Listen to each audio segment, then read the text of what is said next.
This video is sponsored by Skillshare. More to come on that shortly.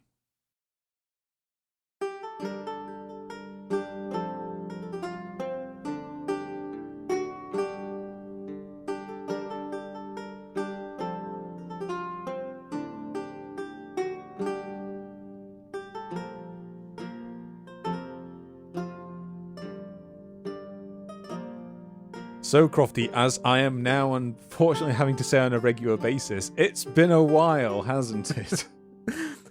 You say that. I think this might actually be the shortest gap between episodes we've had this year. Is it? Oh yeah, because we did a couple two-parter episodes. We had Spring Heel Jack, other stuff like that, Heracles. We're at least average, I'd say. It's been an average amount of time. Whenever I feel bad about our release schedule, I go and look at something like Hardcore History that puts out one episode a year.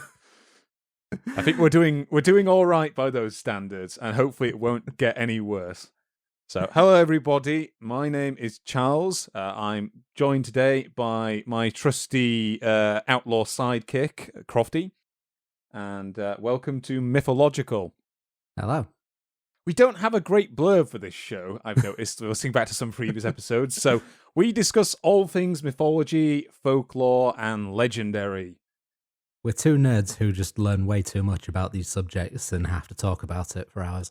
Yeah, then we get to the end, we're like, why did we talk for so long, having at no point thought to ourselves we could have cut something out, or we could have just said this more briefly or something like that? No, we got to show everything.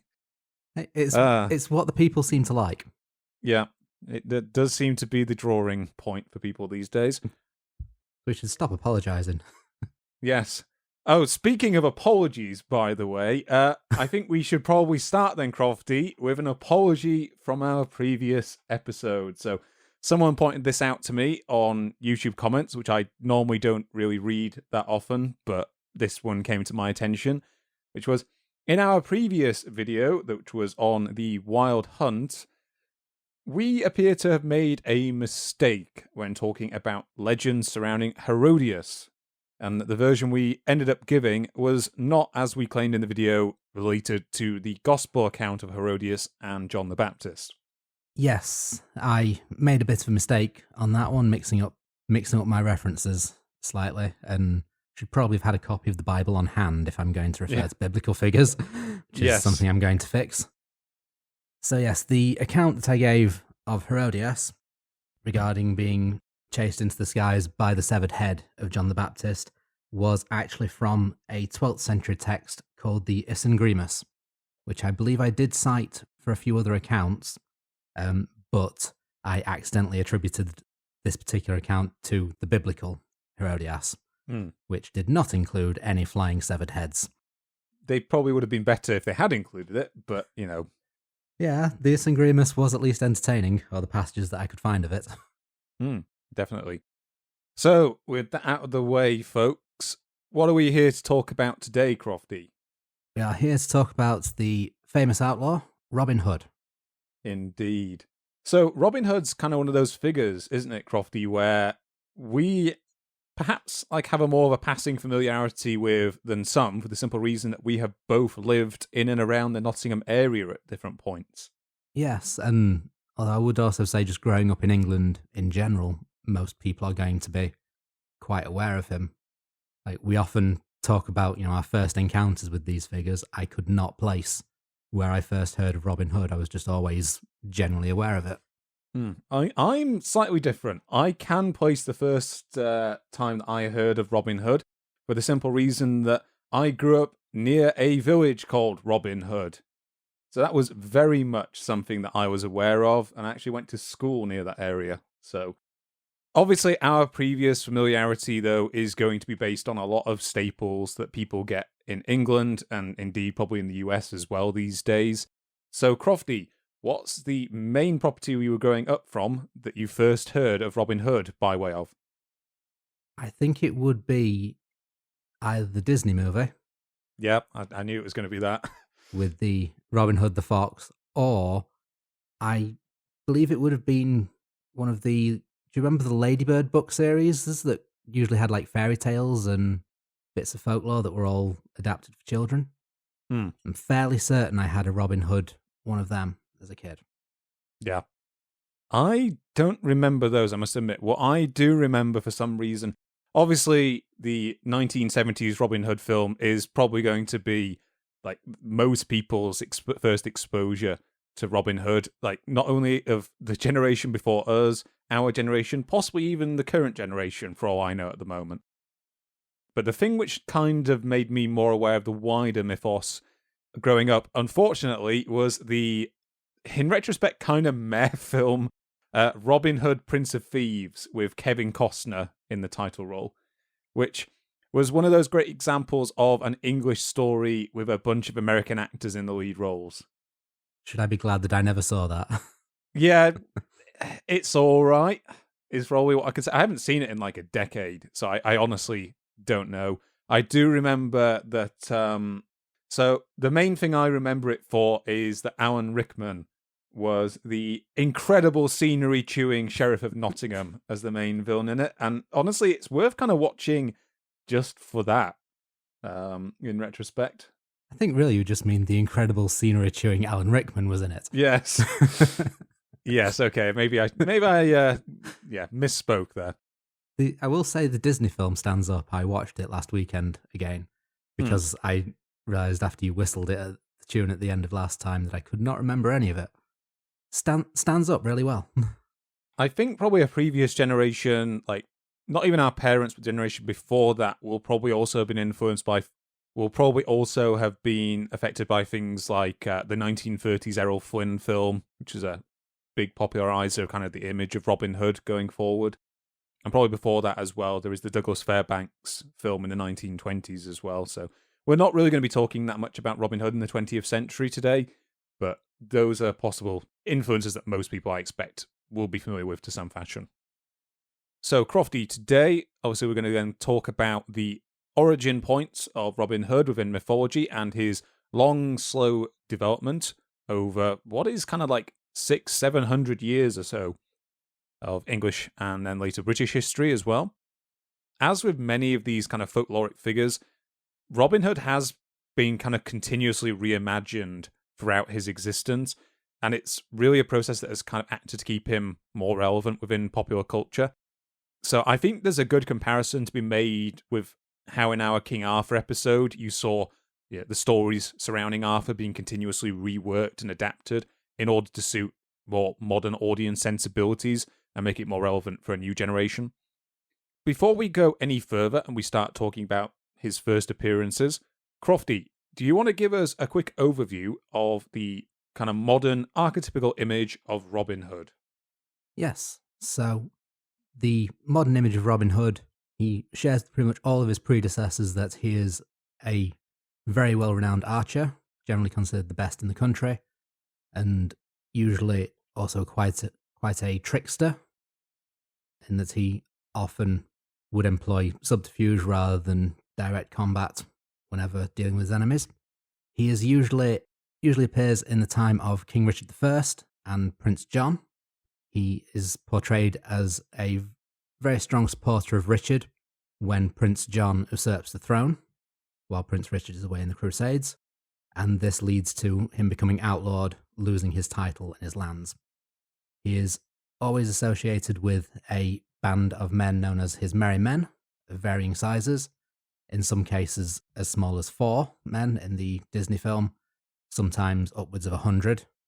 The most famous names amongst the merry men include John Little, or Little John, who was a 7-foot tall man who was very skilled with the quarterstaff and his right-hand man.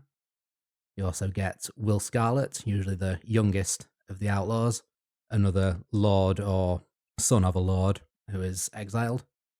Sometimes the minstrel Alan Adale, Much, who is either a miller's son or Robin's servant, depending on which version you get, and Friar Tuck, who is a priest who's generally not been accepted by the rest of the clergy and happy to act against the generally corrupt church. Does that cover everything that we need to, or? Yep, I think that's a very good summary of the kind of more modern ideas of what Robin Hood is. And indeed, some of those elements in there do date back to his first appearances in literature. However, Crofty, it may interest you to know that a good chunk of those elements are not in the earliest appearances of Robin Hood, nor are they in the earliest ballads that carry his name. As I've been finding similar, and one of the common aspects that's associated with him now that we don't see early on is the phrase steals from the rich and gives to the poor. Yes, in the earliest versions of Robin, it's more just a case of steal from whoever and do what you want with the money. So, a hero for all ages right there. I'll say. So, the things which are in there in his earliest literary appearances, he starts off being, much as in the later versions, being associated with the forest, wooded places, that sort of thing, the kind of fringes of society. He's a superb archer, although, unlike many of the later depictions, most of the times this archery is just used for contests rather than being any form of martial weapon. And he does indeed have a band around him, but the initial figures in this band either go unnamed or are limited just down to the core figures of Little John, Much the Miller's Son, and Will Scarlet. And unfortunately, many of these later contentions of figures like Prince John, those are not found in the earliest stories. Instead, in the earliest ballads associated with Robin Hood, he is simply an outlaw who contends with either the Sheriff of Nottingham or, on occasion, the King of England himself. So yes, Robin in these early forms is very much more a popular figure, and this idea of him having this noble background and his wider contention with larger figures throughout English history, that's very much something which comes much later into the narrative, as we'll get into. Before we do any of that, however, I would like to take a moment here to thank the video's sponsor. So today's episode is sponsored by Skillshare. Skillshare is an online learning community with thousands of inspiring classes to explore. Whether you want to discover new skills and hobbies, or take the next step in developing your current skills, Skillshare offers classes at every skill level and covers a huge variety of topics, including art and design, media production, writing, crafts, productivity, and marketing. Perhaps you're interested in starting your own podcast or YouTube channel. Skillshare has classes for that. Perhaps you're a budding musician, artist, or author, looking for the inspiration and support that Skillshare's creative community can provide. Or maybe you're like Crofty, and you recently tried growing vegetables on a balcony in Wales, and it didn't turn out very well. So he decided to get some help from an expert, and checked out ecologist and gardener Ettore Chaudhry's class on indoor gardening. This class is designed specifically for beginners, and people who have had difficulty keeping their plants alive and healthy, which, let's face it, is exactly what Crofty needs. Skillshare is created specifically for learning, which means no ads, and they're always launching new premium classes, so you can follow it wherever your creativity leads. Lessons are always under 60 minutes, so they can fit in with any schedule, and you can combine video lessons and projects to keep you focused and engaged. And if that wasn't enough, the first 1,000 subscribers to click the link in the description will get a 1-month free trial of Skillshare, so you can start exploring your creativity today. And of course, before we properly start, I have one thing that I always forget to do, so might as well do it now, is just to quickly say that if you are listening to this podcast on one of our audio platforms, thank you for listening. Be sure to go ahead and give us a rating or a review or whatever on that platform. It definitely helps out the show. On top of this, we also have a video version of this that usually goes out a few weeks after the audio comes out. You can find that over on the YouTube channel, youtube.com/thehistograt. And finally, we also operate a small Patreon to help support my wider channel and also to support this podcast in particular. You can find that over at patreon.com/thehistograt. Okay, let's get to it. Okay, Crofty, so how we split things up today is I'm going to start out by going through the earliest appearances of Robin Hood, looking at the first references to him in literary works, the popular ballads of the early medieval times, and then up into the major work that's associated with the medieval Robin Hood. And then I'm going to continue by talking about kind of the gentrification process that started in kind of the 16th century that saw the more modern figure of Robin Hood start to emerge. And then I believe I'm going to hand over to you and you're going to start talking about Robin Hood's attestation kind of from the 18th century onwards. Yes, that's right.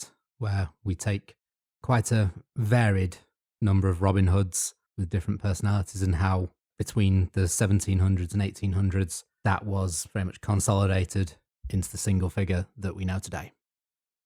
Right, Crofty, before we get started, I'm going to just take a quick moment to mention my sources for today's episode. I think, again, there was a bit of crossover between the two of us. In selecting these sources, I don't know about you, Crofty, I had some trouble because there are an awful lot of books out there that really want you to buy into the idea that there was like one historical Robin Hood that the legends later referred to, and it's a little bit of a minefield to try and find more scholarly works that aren't trying to push a particular candidate. Yeah, I found the same thing. I fortunately did find a couple of books that were a bit more neutral and a bit more balanced on the issue. So. Yeah. My kind of main source, I must admit, simply because I found it to be the most easy to follow and like chronological, the works I kind of looked at, was Robin Hood, a Mythic biography by Stephen Knight. And I also read his other book, which I think is actually available in its total up on the University of Rochester's website, which was Robin Hood and Other Outlaw Tales, again by Stephen Knight and the translator Thomas H. Olgren. That's where I've used the source of all the stories that I'm going to be talking about today up until the plays of the 16th century. In addition, I also used parts of the first two chapters of Imagining Robin Hood, the late medieval stories in historical context by A.J. Pollard. And I also used some hints from the first half of the book Story Worlds of Robin Hood, The Origins of a Medieval Outlaw by Leslie Coote. And then the final thing to mention is I also used a 1989 article by James Holt titled Robin Hood that discusses potential historical appearances of the name. I also made heavy use of Stephen Knight's Robin Hood, a Mythic Biography, and also referred to the Imagining Robin Hood by A.J. Pollard. As well as that, I found some good primary sources in that I found on the Internet Archive a copy of Bishop Percy's Folio manuscript, which is a first printed edition of a text that was discovered in the mid-18th century. I found on Gutenberg.org a copy of Thomas Ritzen's work, in which he collected all of the poems of Robin Hood that were available at the time, which has the very long-winded title of Robin Hood, a collection of all the ancient poems, songs and ballads now extant relative to that celebrated English outlaw, to which are prefixed historical anecdotes of his life. And breathe. Yeah, I was going to say, that's one of the slight problems with books in the early days of printing, is people were more interested in giving a long-form description of its contents than having a catchy title. Yeah, it would literally take all day to read all of this titles of all of this guy's output. They are so many and so long titles. And also, finally, I used Howard Pyle's The Merry Adventures of Robin Hood, which was the 19th century novel. So, Crofty, as we get into the question of Robin Hood's origins, we're inevitably going to have to tackle at least a little bit the question of whether there was a historical outlaw whose deeds and name later became associated with the literary figure that most people are now familiar with. I haven't gone into this in a huge amount of detail because, you know, the premise of our show is we talk more about the myths and folklore surrounding these sort of personages. But I did look up a few early examples of known outlaws starting from the 13th century who were associated a little bit with the legend. It's likely that by the time the name Robin Hood started to appear in like criminal records, court rolls, that sort of thing in the 13th century, it already was being used to some extent as a byword for an outlaw or a highwayman. So according to Stephen Knight, there are examples later on in like the 14th century of scribes literally changing people's names to Robin Hood because it was just an accepted byword for that sort of outlaw. The big problem with trying to narrow down the idea of there being like one of these specific outlaws who was the initial figure that Robin Hood got built around is that the name of Robert or Robin just was really common in that period. Similarly, the name John was as well. So you see figures under the name of Robin Hood and Little John being accused of being outlaws throughout large parts of southeastern England during this time.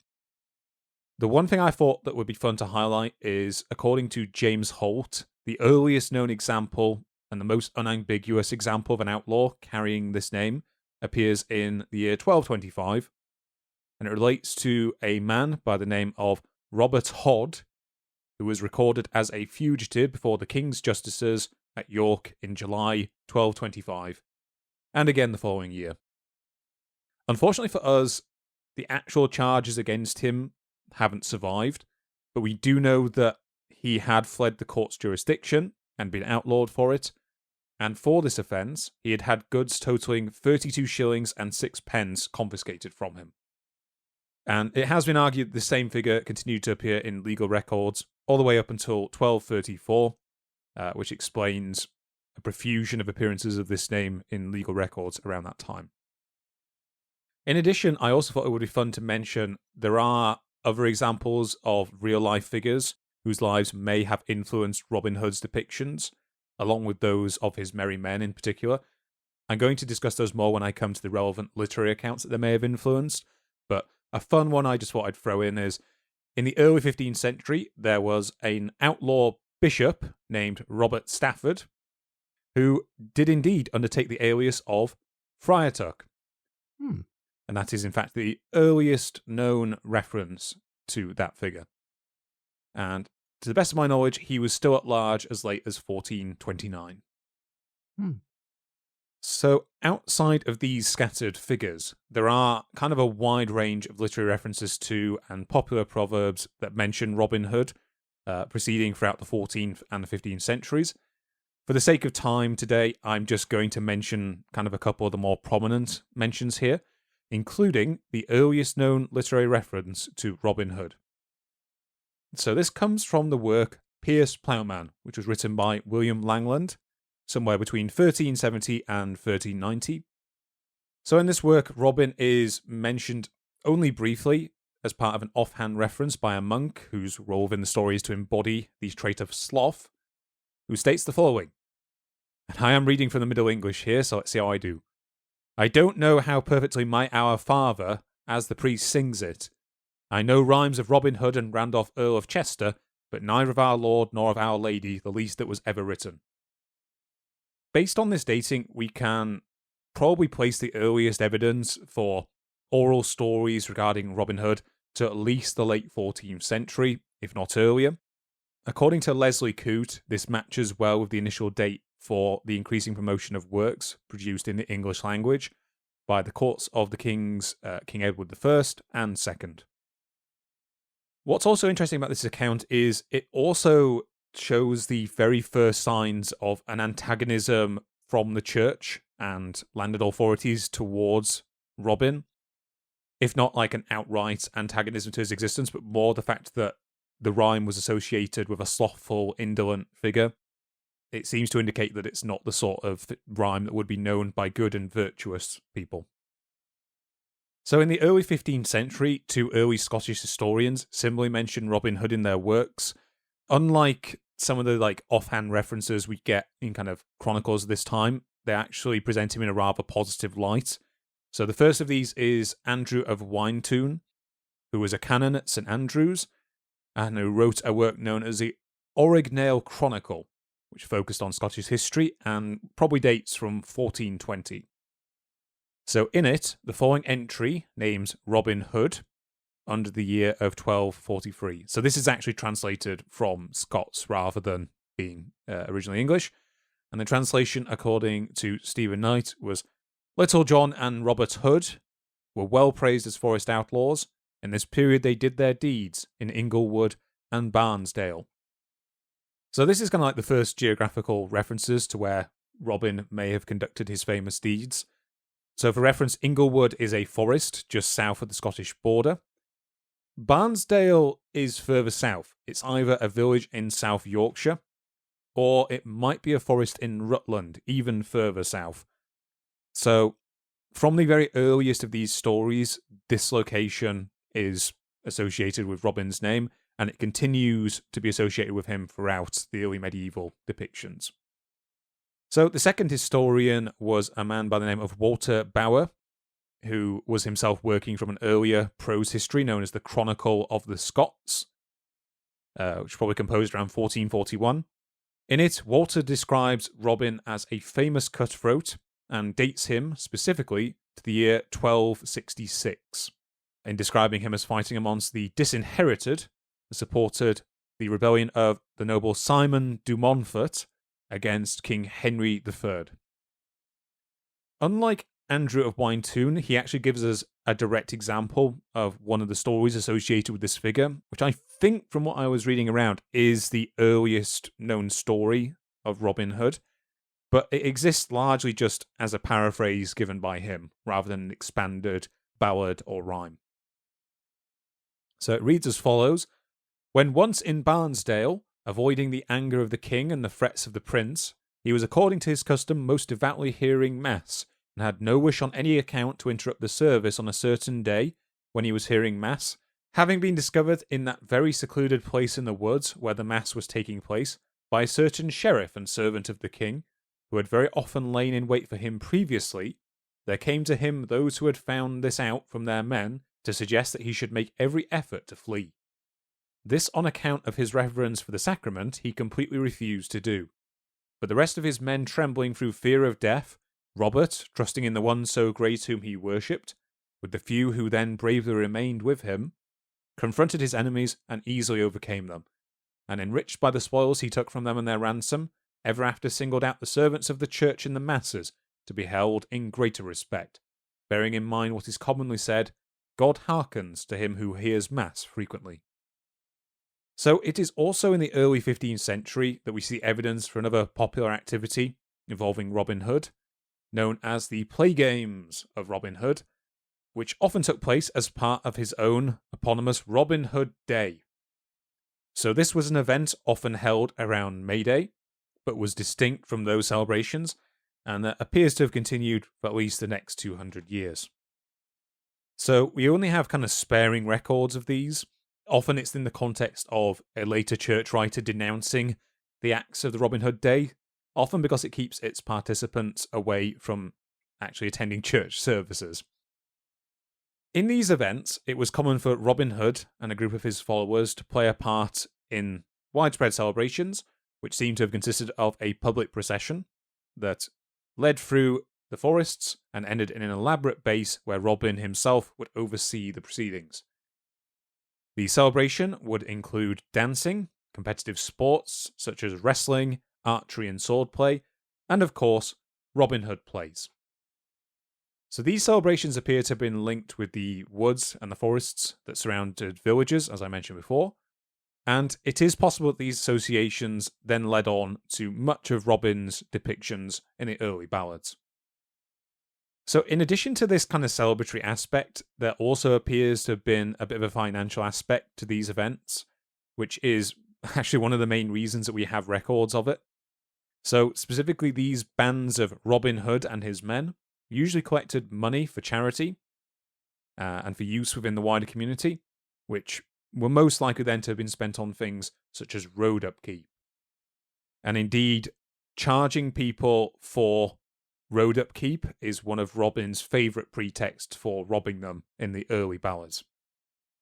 But within the context of these events, generally this was considered a charitable act, so there's no actual outlaw behaviour going on as part of these events. Although, according to one record that comes to us from Yeovil, these crews could be relatively menacing in order to extract the money. So there is some disagreement as to how benevolent the Robin Hood figure in these plays was. He may have been kind of a benevolent lord who oversaw these events, or he may well have acted more as a figure of the Lord of Misrule, or the trickster. So this is a very common archetype within mythology that Robin is closely associated with in his earliest depictions. And appropriately enough, it is known that these celebrations, there are records of it getting very rowdy and even turning into riots. And perhaps fittingly, there are even a couple of records of these celebrations being used as a cover to try and break other criminals and outlaws out of prison. Stephen Knight gives the example of how in 1497, a man named Roger Marshall was hauled before the Star Chamber Court of Henry VII, which, if you know anything about the Star Chamber of Henry VII, not a great place to get hauled before. And he was charged with leading a riotous assembly in Willenhall under the name of Robin Hood, in order to try and release another captured criminal. Now, unfortunately, the actual result of this trial is unknown, but it and other records indicate a darker element to these celebrations that occurs occasionally. I'm not really going to go into any of the specifics of plays that would have been part of these celebrations, and the main reason for that is we're mostly just limited to a few surviving fragments of these plays. The other reason is also because they cover a lot of ground that I'm going to talk about when discussing the first long-form literary works starring Robin. Yeah. What I do want to mention, however, is that it is likely, as a process of these celebrations, that the figure of Maid Marian actually first became associated with Robin and his band. Maid Marian is not found in the earliest references to Robin, or indeed the earliest ballads. She doesn't really get incorporated into the story later on in the 16th century. But she as a figure seems to date from earlier.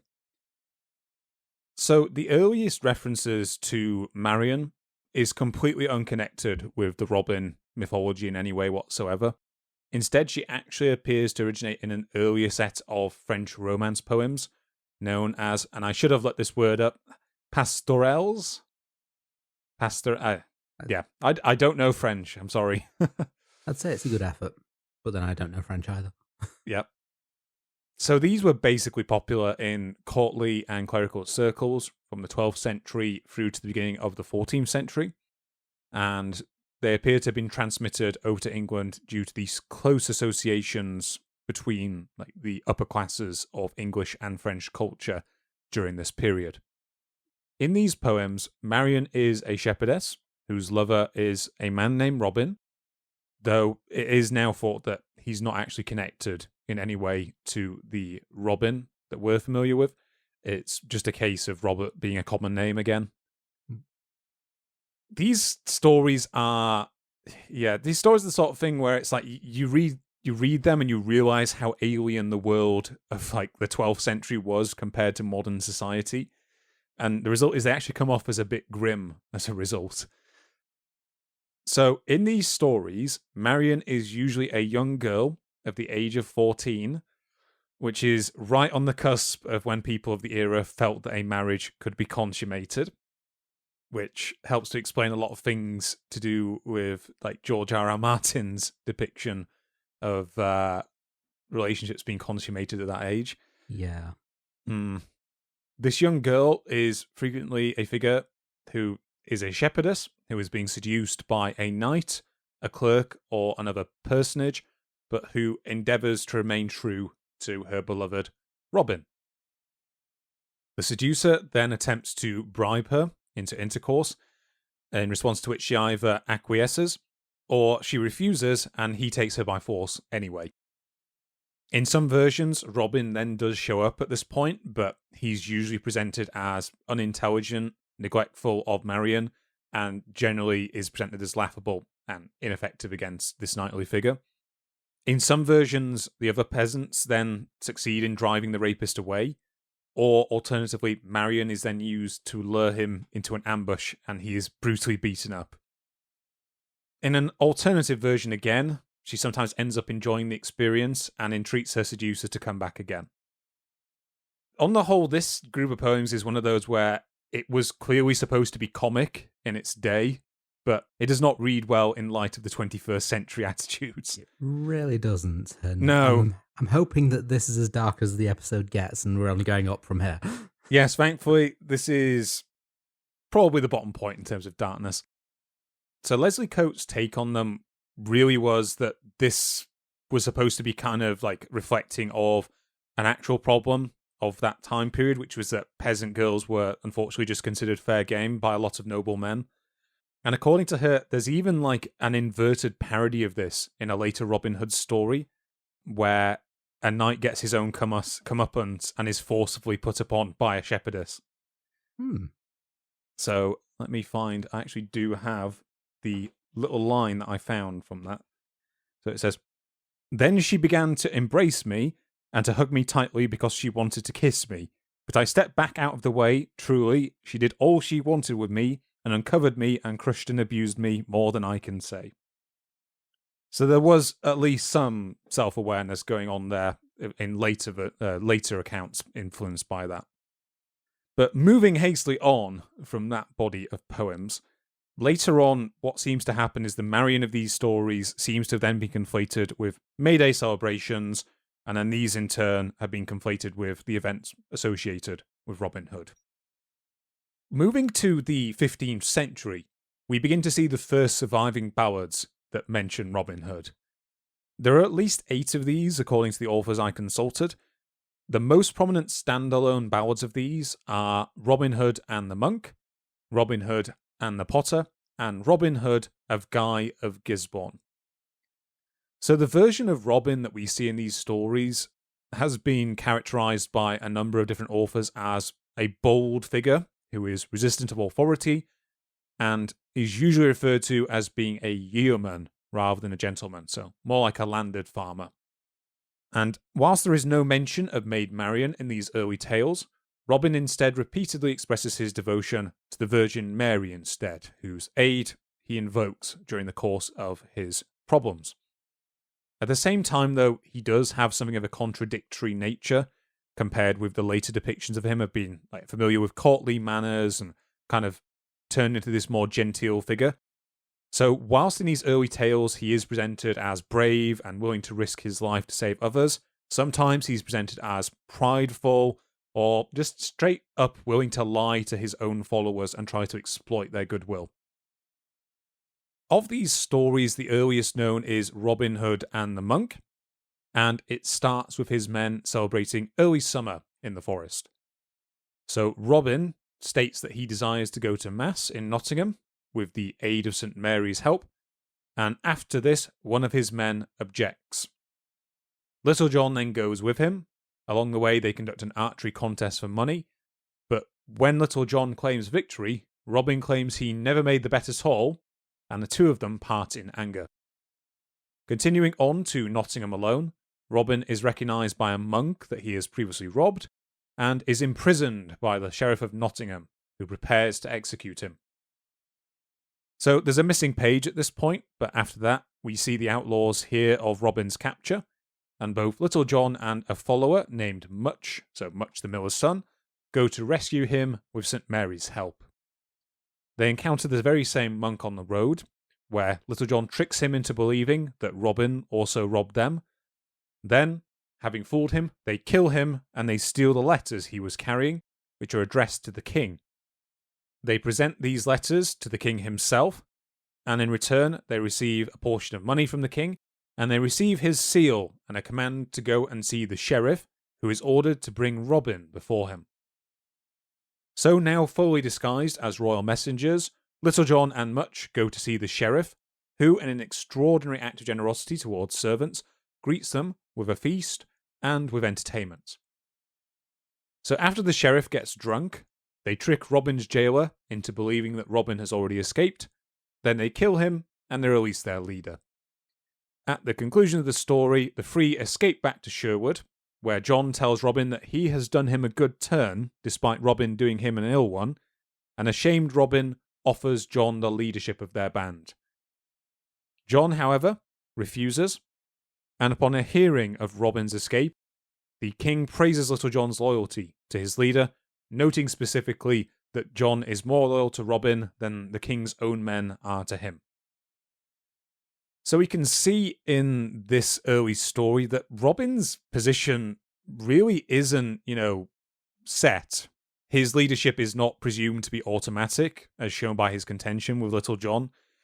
Over time, this begins to change, and slowly the kind of hierarchy of him being the leader becomes so firmly established, and figures like Little John get firmly placed into the role of servants and followers.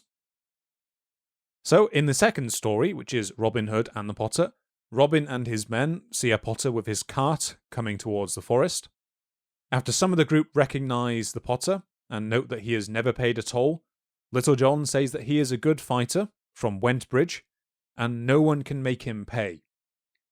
Robin then bets he can, but the potter defeats him despite only having a staff to Robin's sword and shield. Robin then pays John and asks the potter to give him his clothes and cart. So after this, a disguised Robin then heads to Nottingham, where he sells the pottery at a ridiculously cheap price that everyone in the town comments on. After giving the last 5 of his pots to the sheriff's wife, she invites him for dinner, where the men discuss a shooting contest the next day. Robin decides to enter the contest and is victorious, despite the sheriff deliberately giving him a weak bow. After this, Robin then tells the sheriff that he has a bow in his cart given to him by the famous outlaw Robin Hood, and he and the excited sheriff agree to go and capture Robin the next day. So the next morning, Robin gives the sheriff's wife a golden ring, then takes the sheriff to the forest as agreed. There, he and his men spring a trap upon the sheriff, and they rob him and send him home in disgrace. Finally, Robin concludes by sending the sheriff's wife a white mare, and then asks the potter how much his pots were worth, and when the man asks 2/3 of a pound, Robin decides very charitably to give him £10 for his trouble. So that story is important because it does show Robin in a more bold and honest light, at least towards his followers and the people he encounters who deal with him truthfully and virtuously than he was depicted in the previous story. Interestingly, it's one of the first signs of Robin being generous towards someone rather than simply taking riches and keeping them for himself. So the final of these 3 tales is that of Robin Hood and Guy of Gisborne. So in its opening, Robin has a bad dream about what he describes as 2 white yeomen. So white in Middle English means strong, who have attacked him, and later that day he and Little John go out to look for them. They find one of them armed and dressed in horsehide, which includes a curious detail that he also has the head and tail of the horse. So John says he will deal with this yeoman, but Robin grows angry at his presumption that he needs help, and the two separate. John then heads to the tale of Barnesdale in the forest, only to find it being attacked by the Sheriff of Nottingham. John is then trapped and taken to be hanged. Meanwhile, Robin encounters an armed yeoman named Guy, who might be the prior yeoman from the beginning, I can't quite tell from the text, who is seeking him. Robin tricks him by saying he is also looking for Robin Hood, and that they should walk together, after which they compete at archery. After Robin wins, the two reveal their names to each other, and Robin identifies himself as Robin Hood of Barnesdale. The two then duel with swords, and after Guy knocks Robin down, he prays to the Virgin Mary to intercede, then leaps up and decapitates Guy. The victorious outlaw then calls Guy a traitor, dresses himself in the yeoman's horsehide, and cuts his own face, then ties Guy's mutilated head to his bow. From here, Robin goes to Barnesdale, where the sheriff offers him a reward for supposedly slaying the famed outlaw. As a reward, Robin selects the honour of being allowed to execute Little John, to which the sheriff agrees, but calls him a fool. Robin then frees Little John and gives him Guy's bows and arrows, and the two shoot the sheriff through the heart as he flees back to his house in Nottingham.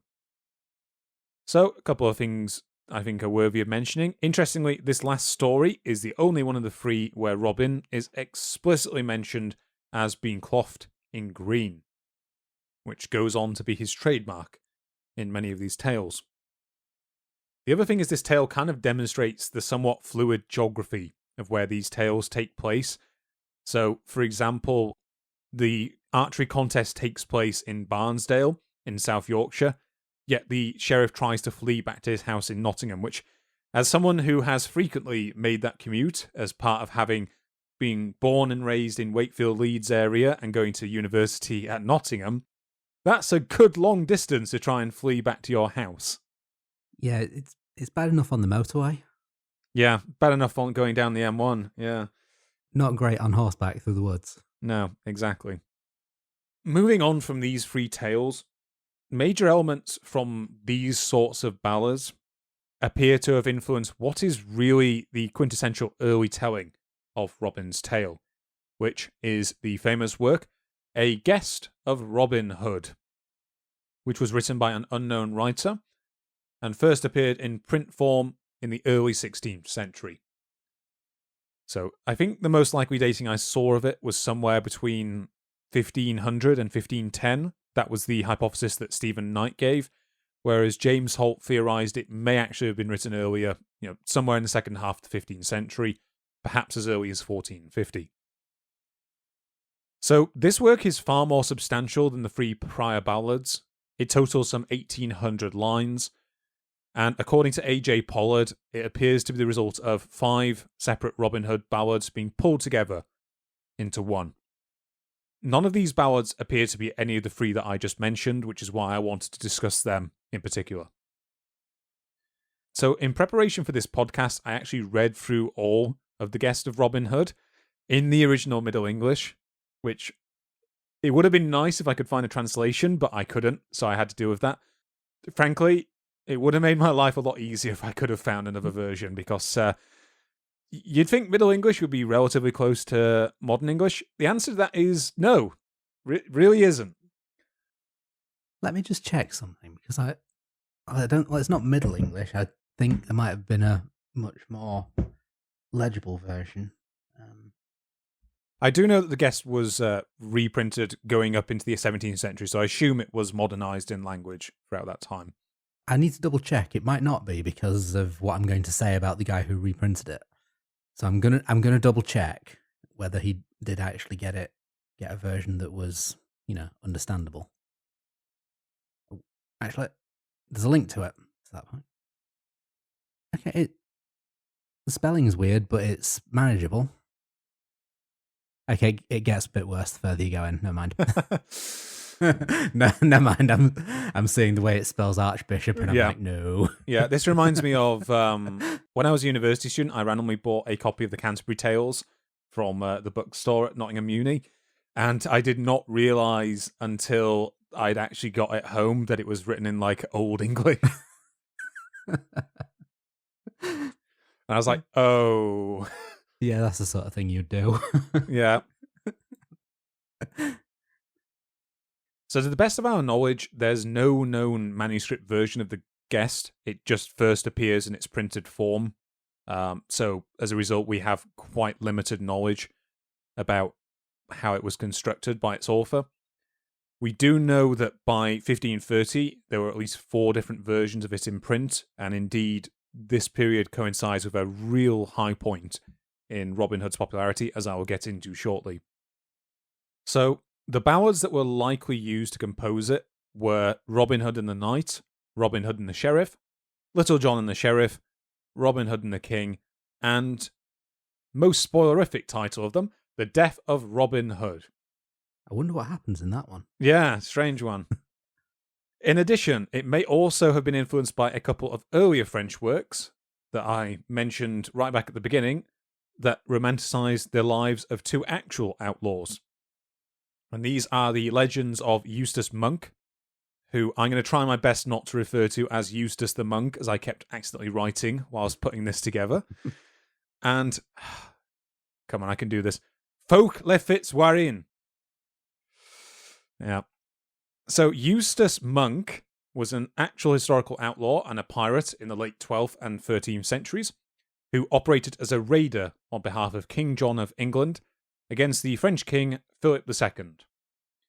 So after his death at the Battle of Sandwich in 1217, a romance biography was written of his life that very much seems to resemble later Robin Hood tales.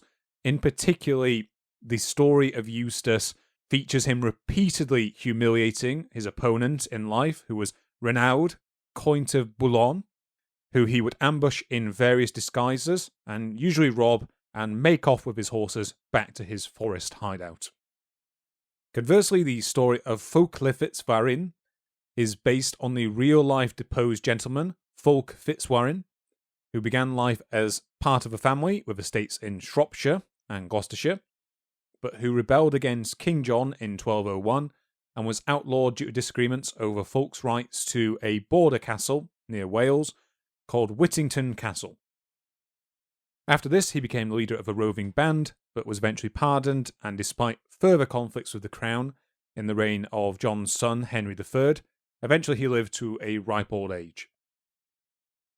And similarly to Eustace, after his death, Fulk became the focus of the romance that I mentioned before, some episodes of which have been compared to the Guest of Robin Hood. For example, Fulk's whaling of a caravan and an episode involving him capturing King John whilst the king is out hunting deer are almost directly paralleled in The Guest.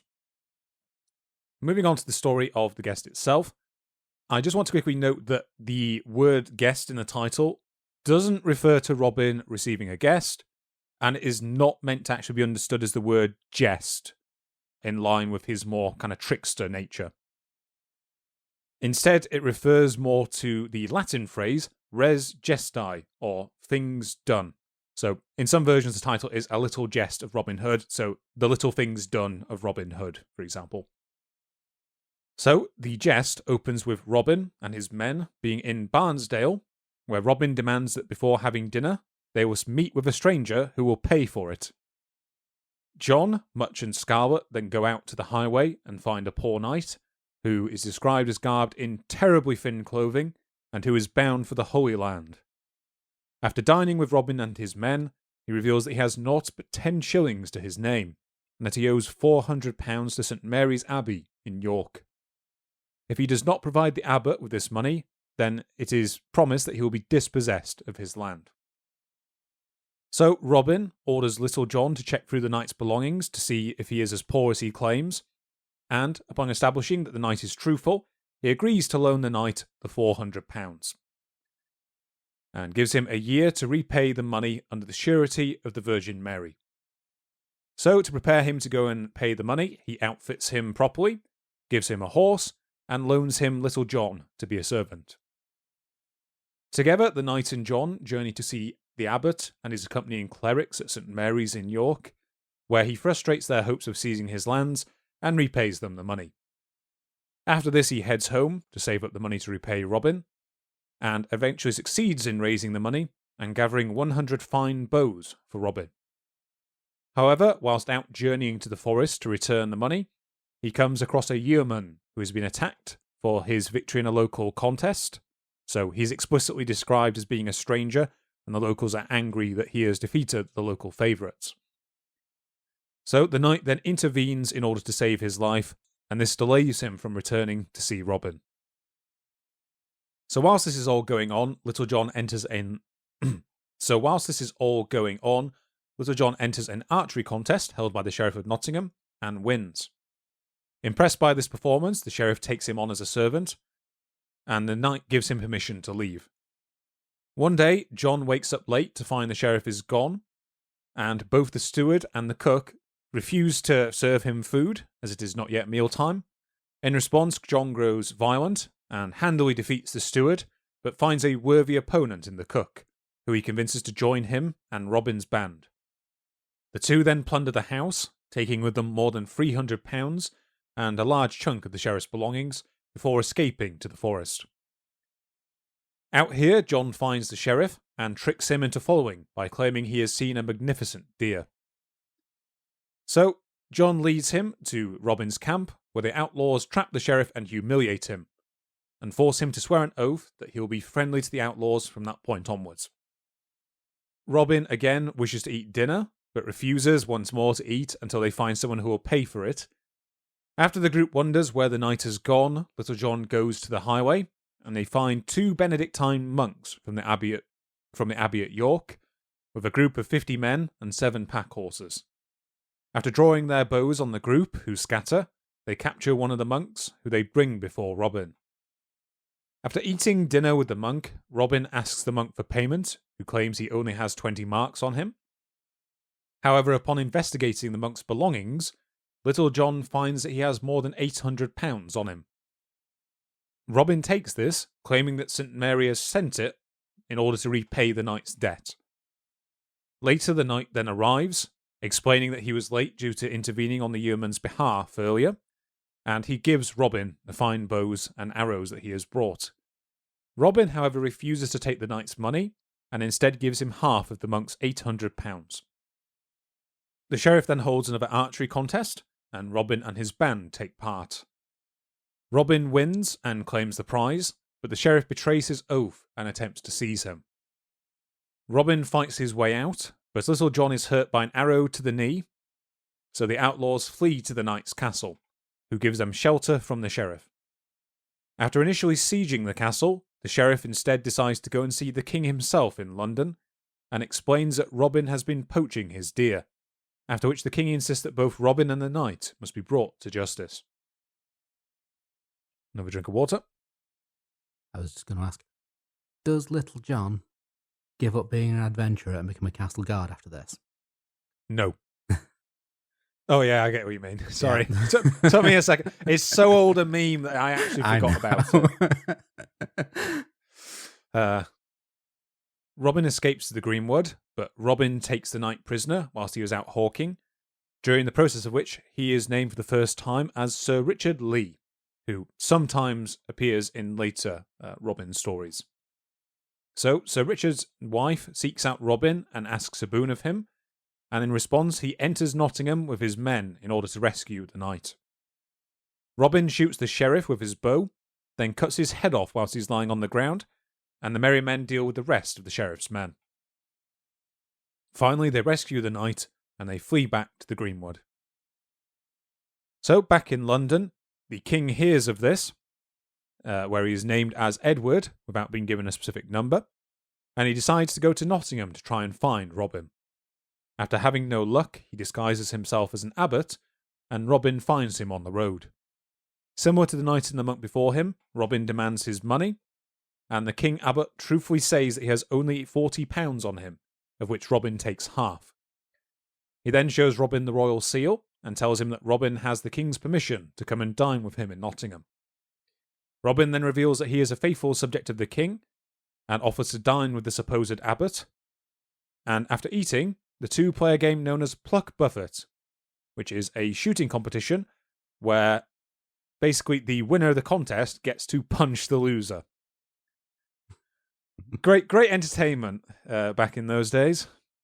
It's the origin of the slap bet. Yeah, they still a fond practice in schoolyards to this day. Yeah. After Robin misses his target, which is probably one of the few instances of Robin not being that great an archer, actually, the disguised king hits Robin forcefully, and upon realizing how strong and powerful his opponent is, Robin realizes that he is in fact talking to the king. From here, things seem to be proceeding to a happy end. Convinced of Robin's loyalty, the king dresses himself in green as well, and they go into procession in Nottingham. After seeing a company of men dressed in green, the people panic, believing that Robin is here to slay them all, only to be relieved when they recognise the king amongst the men. So after the procession, Robin agrees to go to serve the king at court, but after a year, he grows bored of the courtly life and manages to spend all of his money. One day, after seeing a group of men out shooting arrows, he grows nostalgic for his past life and asks the king for permission to return to Barnesdale, where he claims to want to worship at the church which he has built dedicated to Mary Magdalene. However, upon arriving there, he instead returns to the Outlaws, with whom he lives happily for another 22 years. Then, in what honestly feels like a complete afterthought, and that frequently gets commented on by scholars discussing these early ballads, he falls ill and goes to the priory at Kirklees to see a prioress who he names as a relative of his. There, however, in as simple a description as I'm making it sound here, she and her lover, Sir Roger, kill him. And the poem ends with a prayer for his soul, quote, "For he was a good outlaw, and did poor men much good." So it is this location of Robin's death that gives rise to a modern claim as to being the home of Robin Hood, and that is Kirklees Priory in West Yorkshire. So if you go to Curtail's priory, there is actually a grave there that is claimed to be that of Robin. It's one of those things where it's quite clear, however, on further scrutiny, that the inscription is bogus because it's not actually written in the type of prose you would expect from Middle English. It's written in modern English style. So it looks to have been a deliberate attempt to capitalise on the publicity, basically. Yeah, and is kind of part of West Yorkshire and Wakefield's ongoing attempt to try and claim, like, no, really, Robin Hood was from here, not Nottingham. Which, as a native of this region, I have to say, guys, we're not fooling anybody.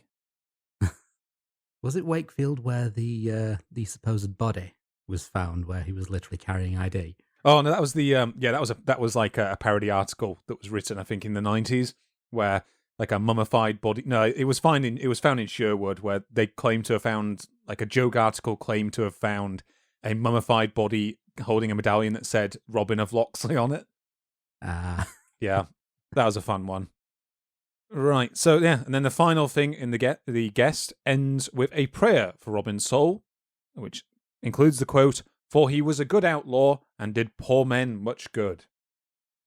So the version of Robin that we've seen in the jest here is clearly similar to the version given in the medieval ballads we've discussed so far. He still has many of his bold elements, so the rescue mission to retrieve the knight, he's happy to confront his enemies head on, etc.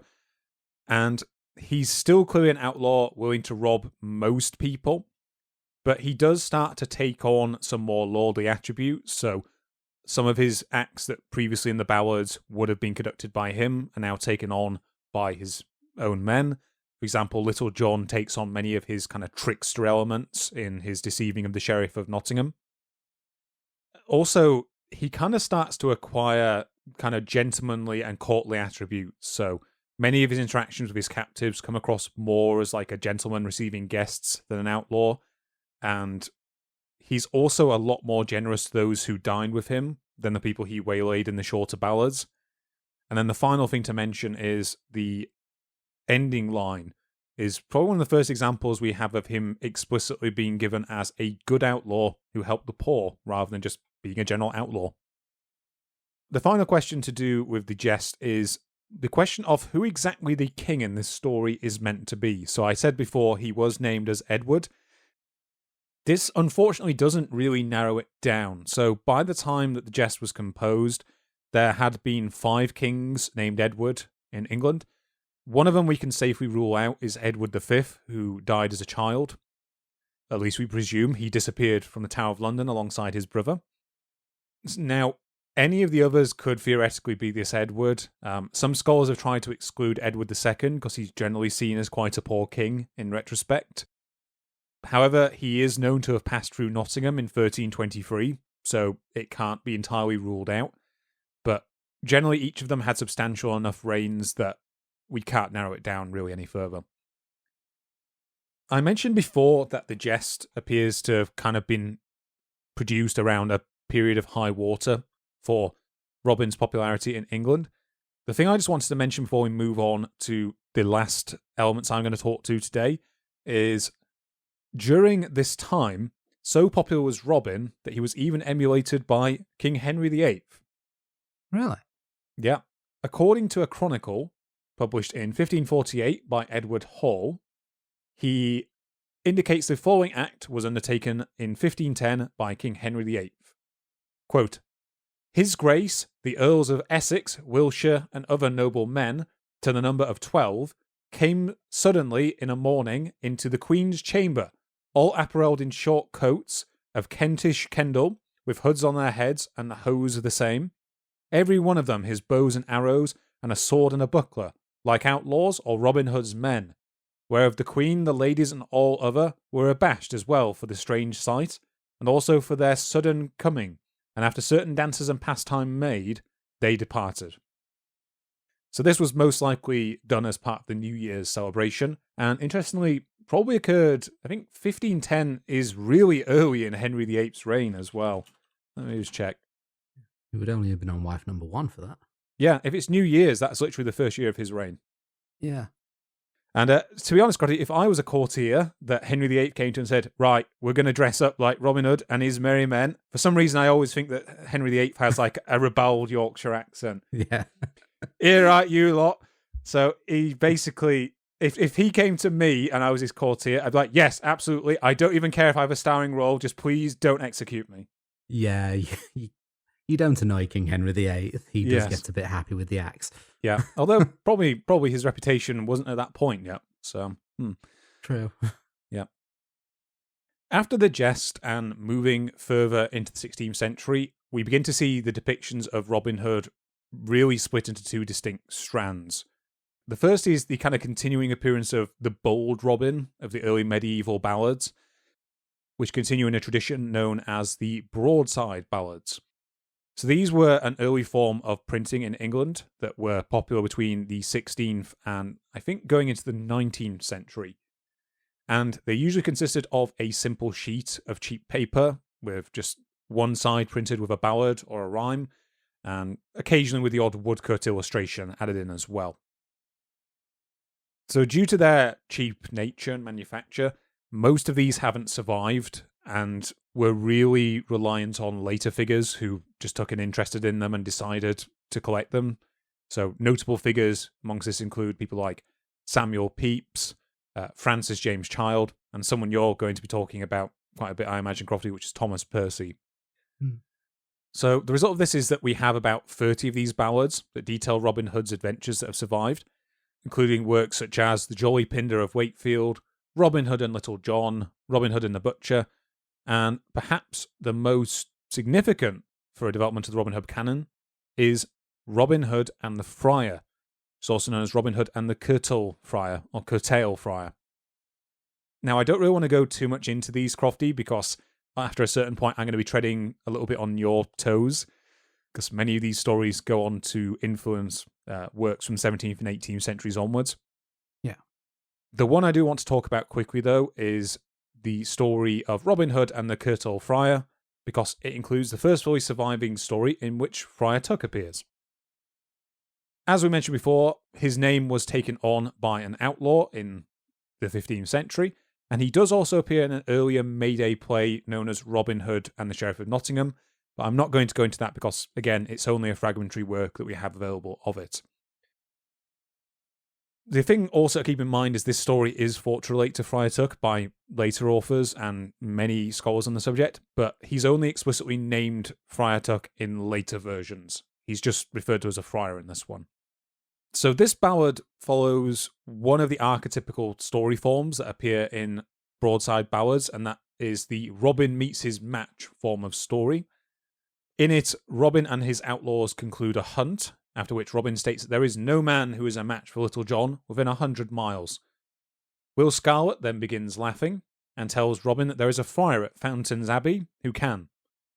Robin sets out to find the friar, who he encounters by a riverside, and there Robin claims he is a tired traveller, and he asks for the friar's charity. So the friar acquiesces and carries him across the river, and on the opposite bank, however, the friar draws a long sword and forces Robin to carry him back across. Robin then threatens him with trouble unless the friar returns him to the other bank, and whilst the friar initially agrees, he waits until they are halfway across and then throws Robin into the river. After the two climb out, they do battle for many hours, and eventually Robin calls up his men to join the fight. Outmanned, the friar asks for permission to blow his whistle, saying that it is only fair as Robin used his horn to call up his men. And upon blowing his whistle, 50 fierce dogs come rushing up to aid him. So depending on the version, I think there's like a ballad and a play version. I think it's the play version, there's then like an extended melee that goes on.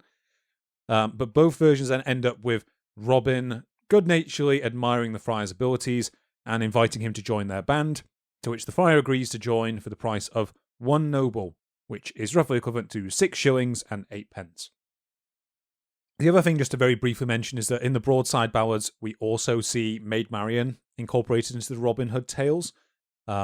Initially, she appears more often like in close association with Friar Tuck rather than Robin himself, and she doesn't really take on the larger role that's associated with her in later tellings of Robin's stories.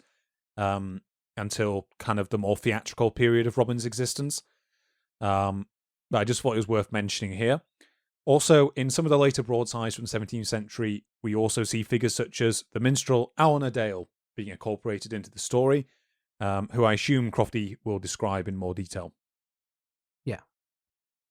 So, the last major thing I have to talk about today is, outside of these broadside ballads, there is a second thread, as I hinted, of Robin Hood stories throughout this period, and this is what I would call the dispossessed noble version of Robin, often better known as Robin of Locksley or Robin the Earl of Huntingdon. This version of Robin appears gradually. He first appears in a few kind of quasi-historical accounts, and then later in the form of plays from the late 16th century onwards. So this version of Robin is very much kind of following in the tradition of the more noble qualities that were seen in Robin in parts of The Guest. So in the historical chronicles that I mentioned, the Scottish historians John Major and Richard Grafton give accounts of his life. So in John Major's accounts, this is really where we start to see the kind of more noble outlaw come forward and central. And Robin is given something of a code beyond that of a normal outlaw, indicating that he robbed only from the rich, would allow no woman to suffer injustice, and enrich the poor. Major also notably places his story in the 1190s, which makes it the first known account that places Robin within the reign of Richard I and the Third Crusade. It is, however, Richard Grafton that first indicates that Robin was in fact an earl, either having gained this position through inheritance or from his own hard work. He then goes on to detail how Robin lost his position and became an outlaw, and we are told that this resulted from him overspending and he fell into debt through his generosity. So Grafton's account and Major's accounts weren't that popular during their day, but where they are influential is they were kind of transmitted by other authors on to influence a playwright by the name of Anthony Munday, whose work kind of forms the first great gentrification of the outlaw on stage. For context, Anthony Munday is kind of the premier playwright of the generation that kind of preceded Shakespeare, who himself I'm going to mention in a minute. And he's known for two plays that we will discuss shortly. I'm not going to be able to discuss all the different plays that star Robin Hood throughout this period that runs kind of from the 16th to the 18th centuries. I'm just going to mention a few of the most notable. Those are plays produced by people such as George Peele, William Warner, Michael Drayton, and Ben Jonson. And Shakespeare himself never wrote any play that directly stars Robin Hood, but I will talk about how he treats Robin Hood in some of his plays. So what really marks these works is that in many of them we see a lot of toning down of the medieval version of Robin, most likely to make him a more palatable figure, not only for the church authorities and nobility of the time, but according to Stephen Knight, this also appears to have been connected with the arrival of the Reformation in England, and as a result, some changes to his previous prosecution of certain clergymen and higher-ups needed to be changed, it appears. Really, these works start to divorce Robin from the kind of more popular image that he enjoyed amongst the common folk up until this period, and they involve a lot more courtly doings and really elevate him to more of a national stage. So in these stories, he's no longer really opposed to the local powers of the medieval ballads, and instead we tend to see him contend with more major antagonists such as Prince John, who is incorporated into the canon around this point. And similarly, as he is elevated to a lordly status, he finds himself in need of a noble lady. And the result is that we see an elevation of Maid Marian in order to take on a role that is often close to equal within his plays. In the early plays, she's simply his lady. Later on, she does get a lot of development, and I believe in some guises is even depicted as like a male warrior in disguise. Before we then move on, and I hand over to Crofty to start talking about how Robin Hood was interpreted later on, I want to finish just by briefly talking about two groups of these plays, one of them directly related to Robin, one of them less so, as I hinted before. So I just want to talk quickly about Anthony Munday's two major poems that cover the gentrified Robin, which are The Downfall of Robin, Earl of Huntingdon, and The Death of Robert, Earl of Huntingdon, both of which were published in 1601. So in the first of these plays, it begins at a feast in which Robin learns that he has been betrayed and outlawed. So very different from the bold hero we see of the earlier stories. Instead of meeting the challenge head on, he gets some consultation and advice from John and Marion, and then he gives a somewhat melodramatic and melancholic speech to his subjects. So I have the quote here. "You are a sort of fawning sycophants, that while the sunshine of my greatness jeered, revelled out all day for your delights, and now you see the black night of my woe, or shade the beauty of my smiling good.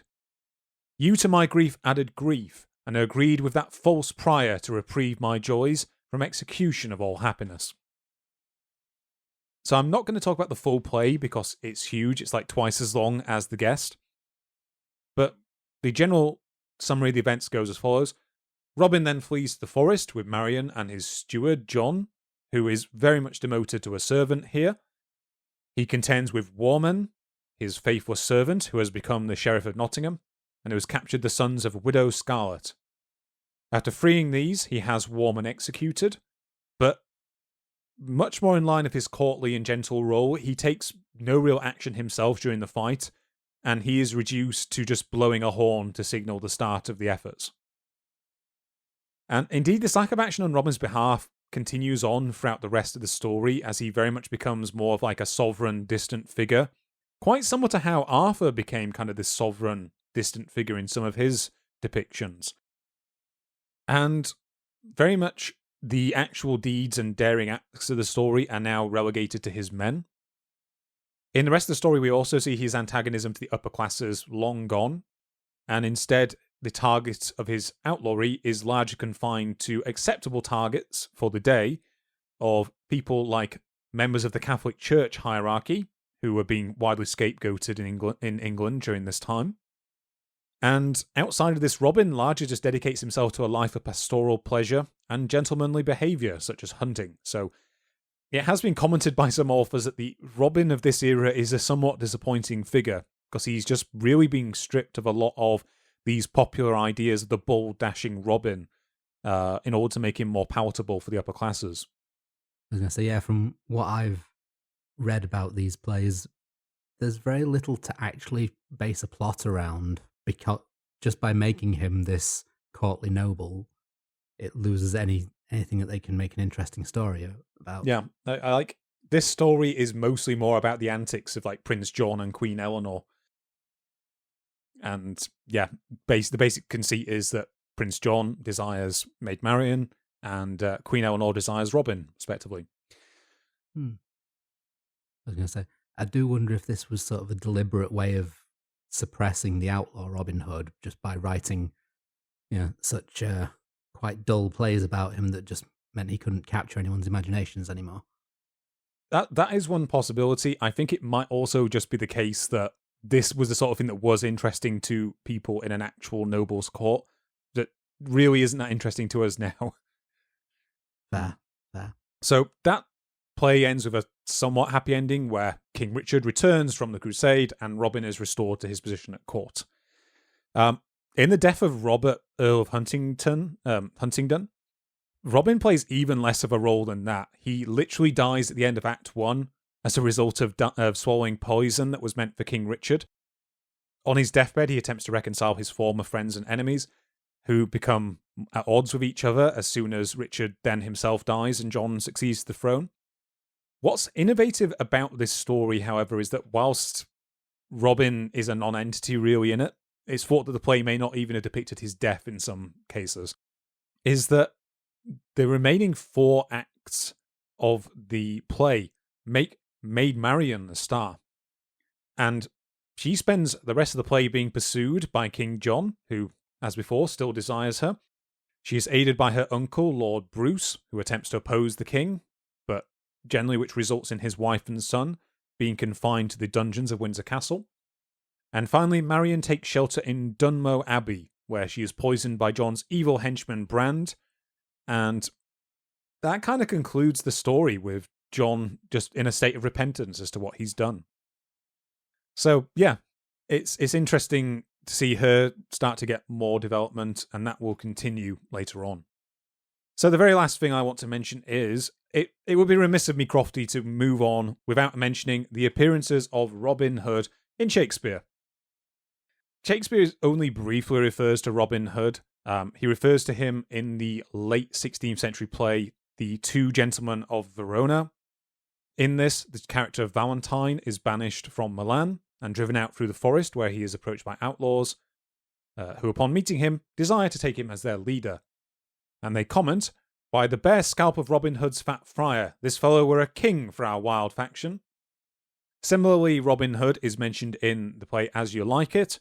When asked about the exiled Duke Senior, the character of Charles in that play says he is already in the forest of Ardern, and are many merry men with him, and there they live like the old Robin Hood of England. Then in Henry IV, which I think is the last mention, Justice Silence sings a line from the Robin Hood ballad, Robin Hood, Scarlet and John, although this title goes unmentioned in the play itself. And also, elsewhere in the poem, Falstaff refers to Maid Marian, implying that she is a byword for unwomanly or unchaste behaviour, which may be reflecting more of her initial depictions in the Broadside Ballads, rather than anything to do with the play tradition. Well, Crofty, that kind of brings me up to the 17th, 18th century region. So at that point, I'm going to finally hand over to you. Thank you.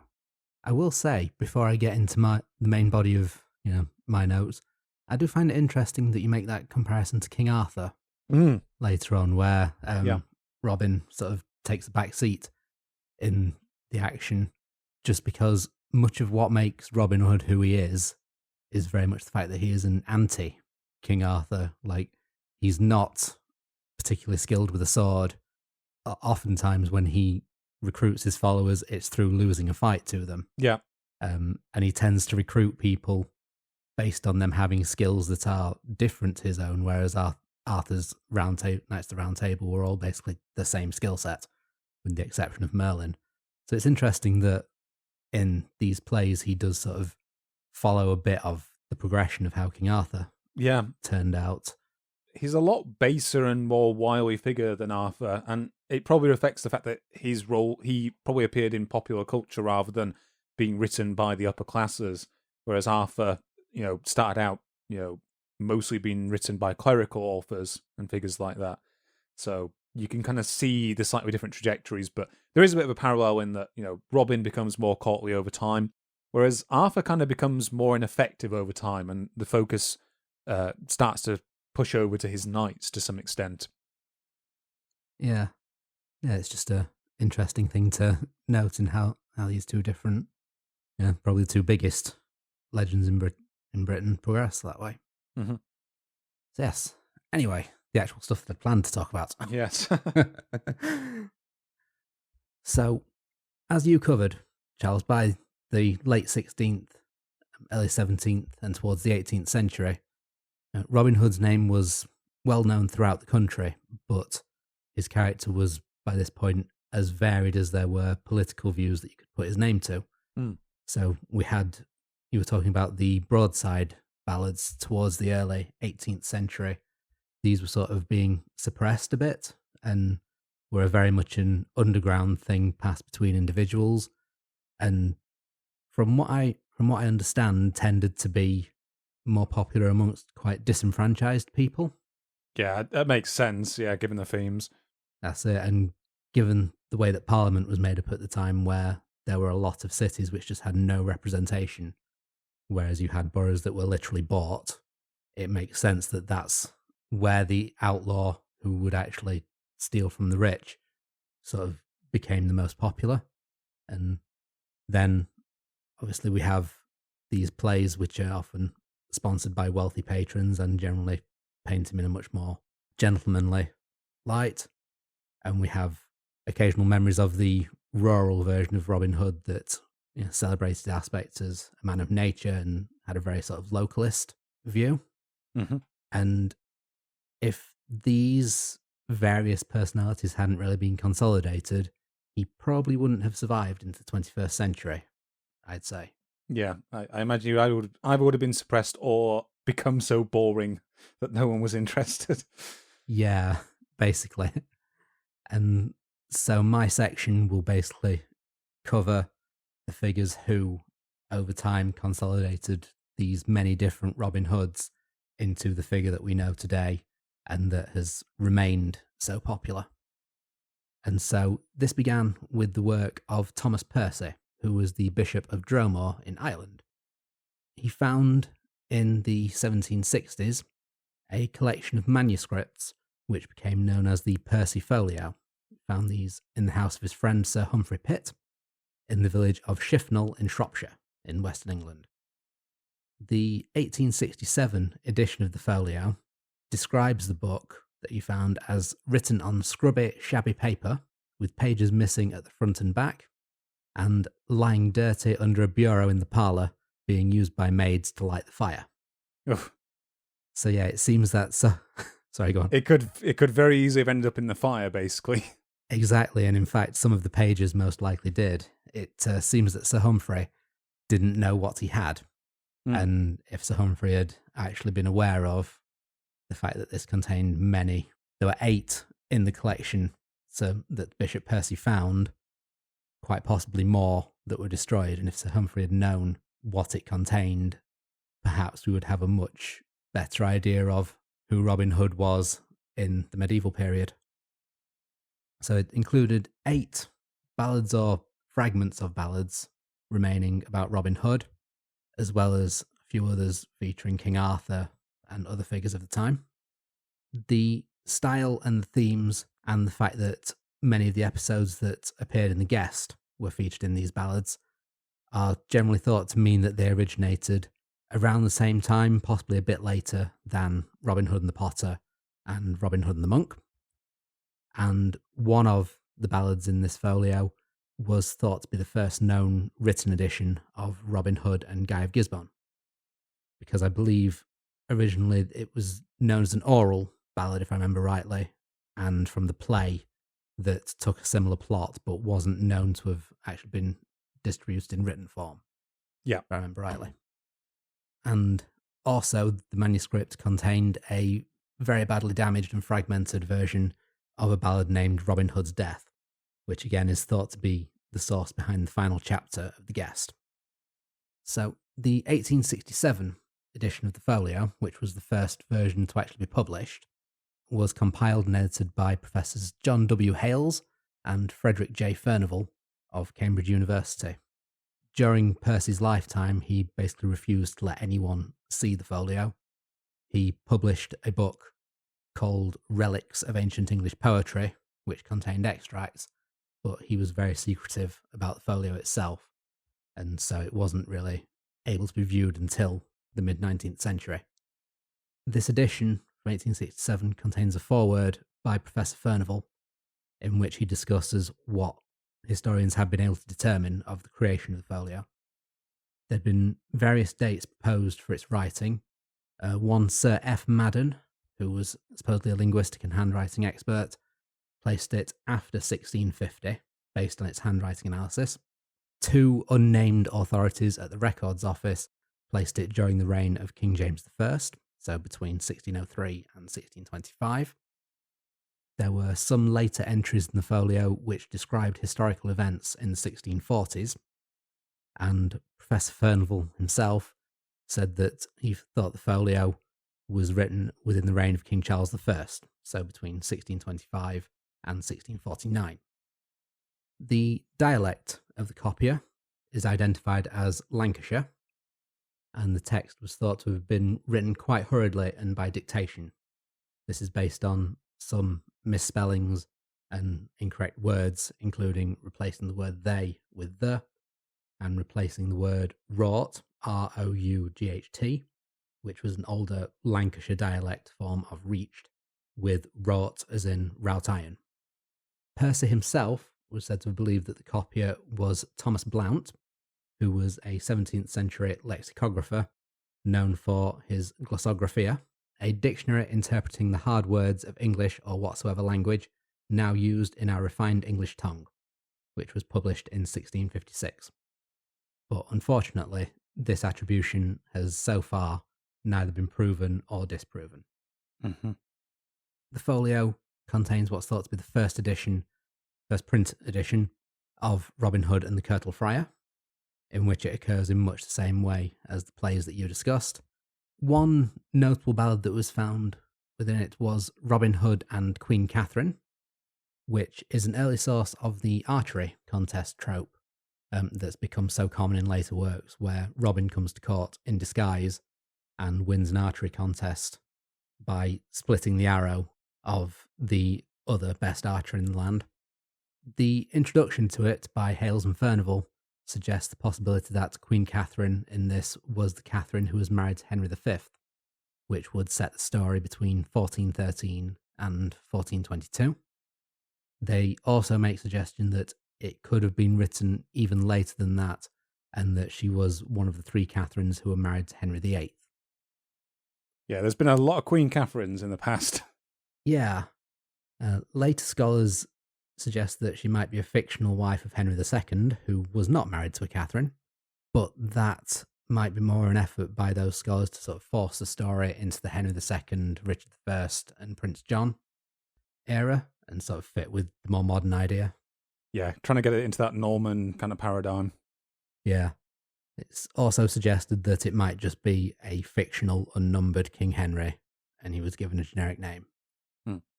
So whichever King Henry it was, the story begins with King Henry making a wager with his wife Queen Catherine that no archer she can find in the land can best his own archers.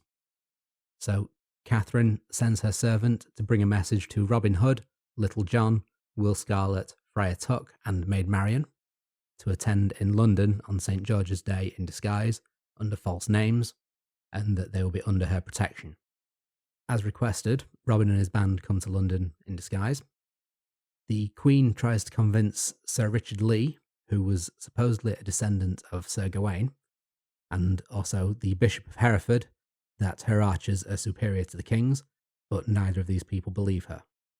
Robin and his men quite easily win the contest before revealing that their identities once they've won and the King has agreed that they won't be harmed under Catherine's protection.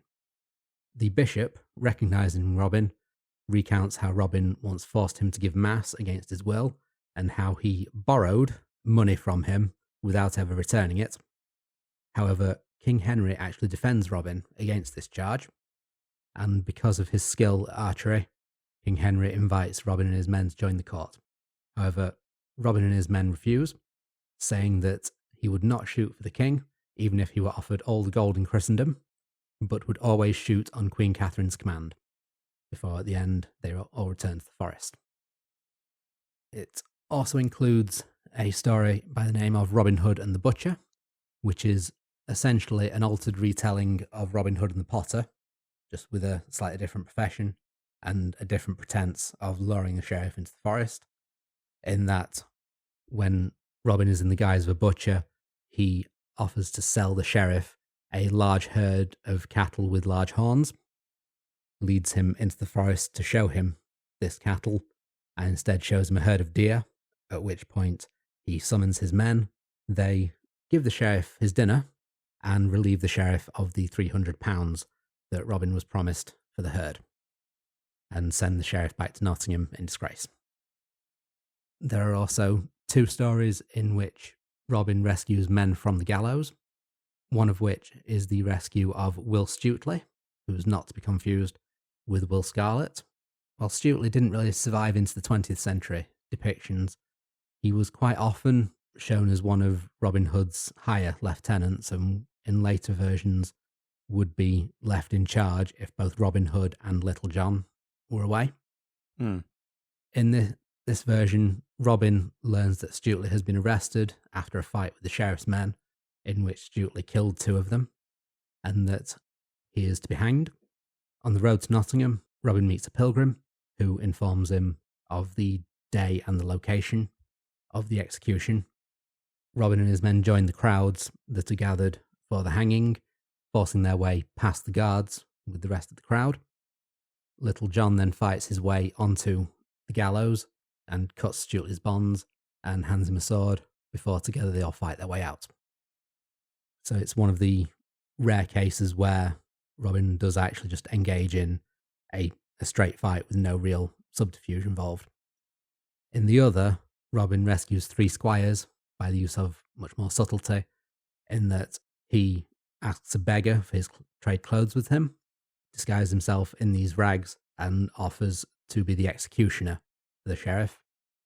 In this guise, he then gets the gallows, releases the squires, and then blows his horn and summons his men to make their escape.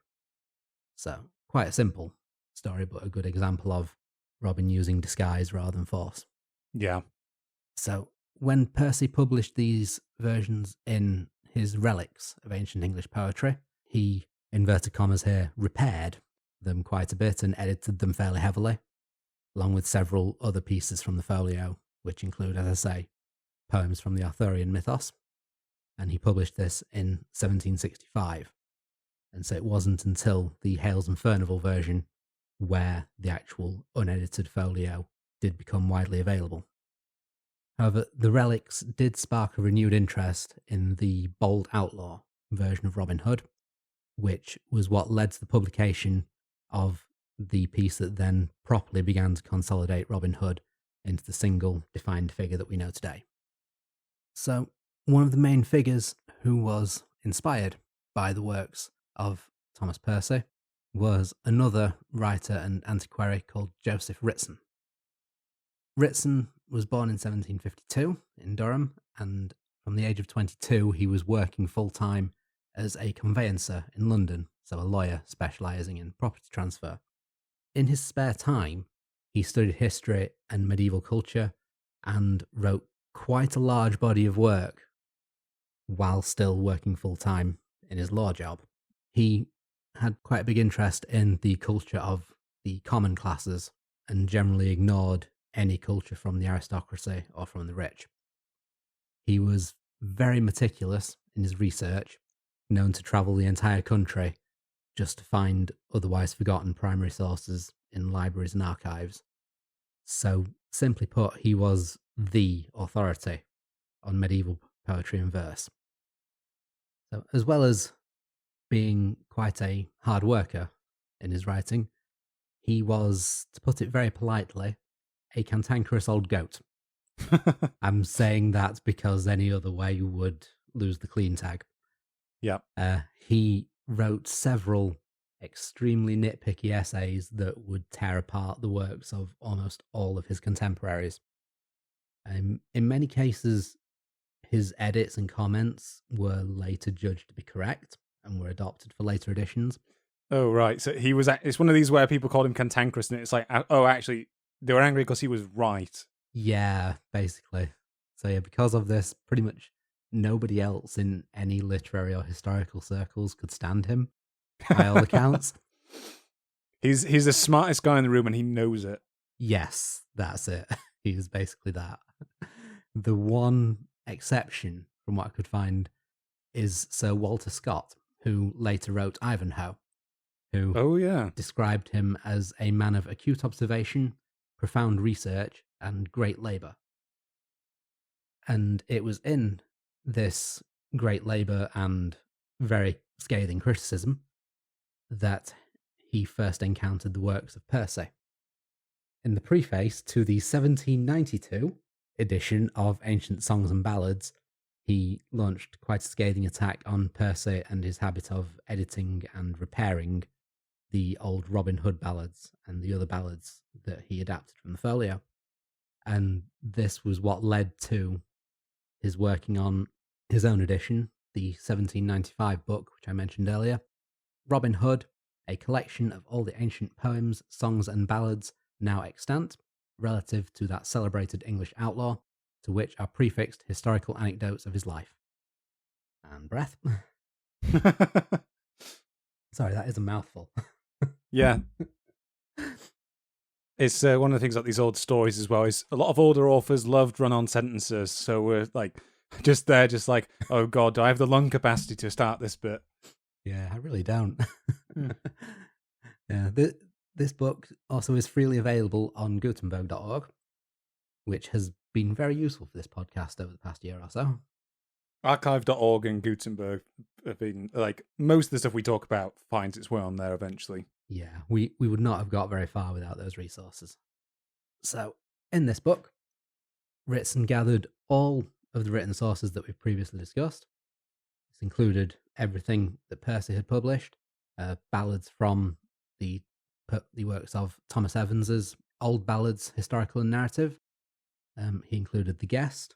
He included as many of the early broadside writings as he could find, and in fact, various broadsides and other poems that hadn't otherwise been published or brought to popular attention. And he compiled them all, annotated but unedited, into one single printed volume. To quote his preface from his 1832 edition, in which he talks all in third person, the author cannot indeed pretend that his researches, extensive as they must appear, have been attended with all the successes he could have wished. But, at the same time, it ought to be acknowledged that many poetical pieces of great antiquity and some merit are deservedly rescued from oblivion. So it suggests that he thought that there was still an even larger body of Robin Hood work out there that had not survived to the point where he could have located them. But at the same time that he did find many things that would otherwise never have been seen, and if that was the only achievement of this collection, he would still deserve quite a lot of credit for that, just for creating that resource. I mean, that preface to me is like, I get a little bit of a vibe of false modesty in there as well, where it's like, you could tell he knew he was he's like, this is the book on this subject going forwards that everyone's going to have to rely on to discuss this topic somehow. So let's start by being very modest. Exactly, yeah.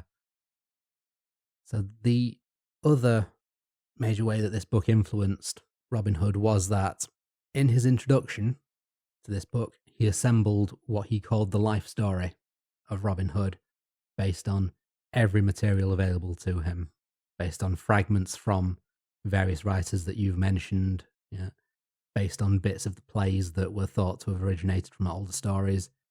He quite meticulously references everything that he mentions in the life in his notes and illustrations section, but he does admit that he took certain liberties. So again, from his preface, the materials collected for the life of this celebrated character, which are either preserved at large or carefully referred to in the notes and illustrations, are not, it must be confessed, in every instance, so important, so ancient, or perhaps so authentic as the subject seems to demand. But he then justifies that admission with, desirous to omit nothing that he could find upon the subject, he has everywhere faithfully vouched and exhibited his authorities, such as they are. It would, therefore, seem altogether uncandid or unjust to make him responsible for the want of authenticity of such of them as may appear liable to that imputation. Or to put it in a less complex sentence, look, I'm just copying it, mate. Yeah. Don't blame me, mate. Blame the guy who wrote it down. No, this guy over here, yeah. Regardless of whether the sources he used were authentic or old enough to be considered accurate or any of the claims that he said, this did very much become one of the major influences on every later portrayal of Robin Hood. And so he begins the life of Robin Hood by saying that Robin was born in Locksley, in the county of Nottingham.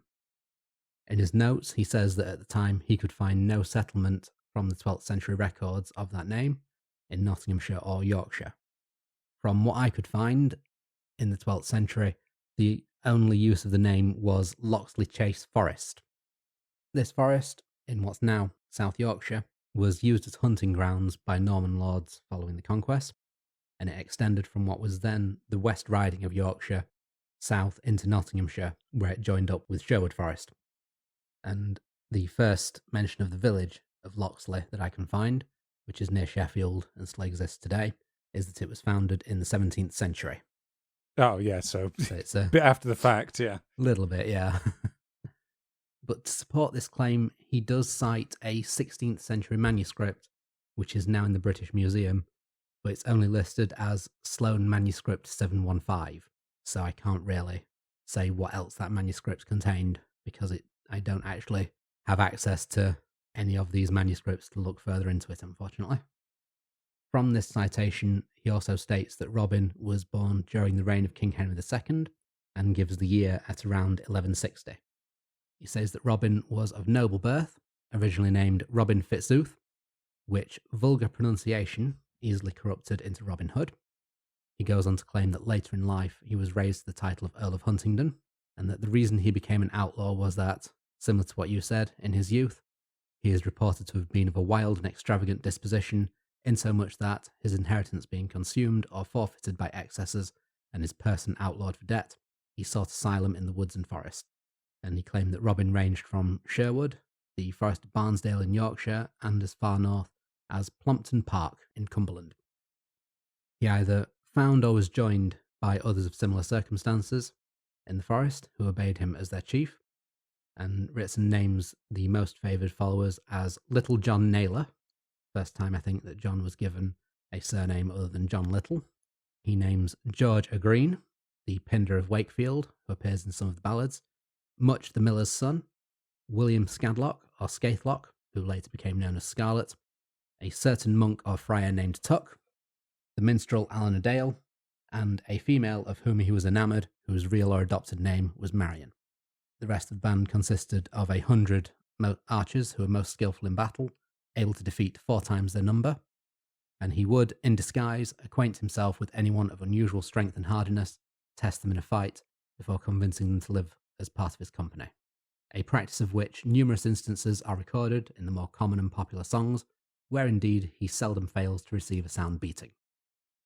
The story archetype, which is generally referred to as Robin Hood meets his match, as you mentioned earlier.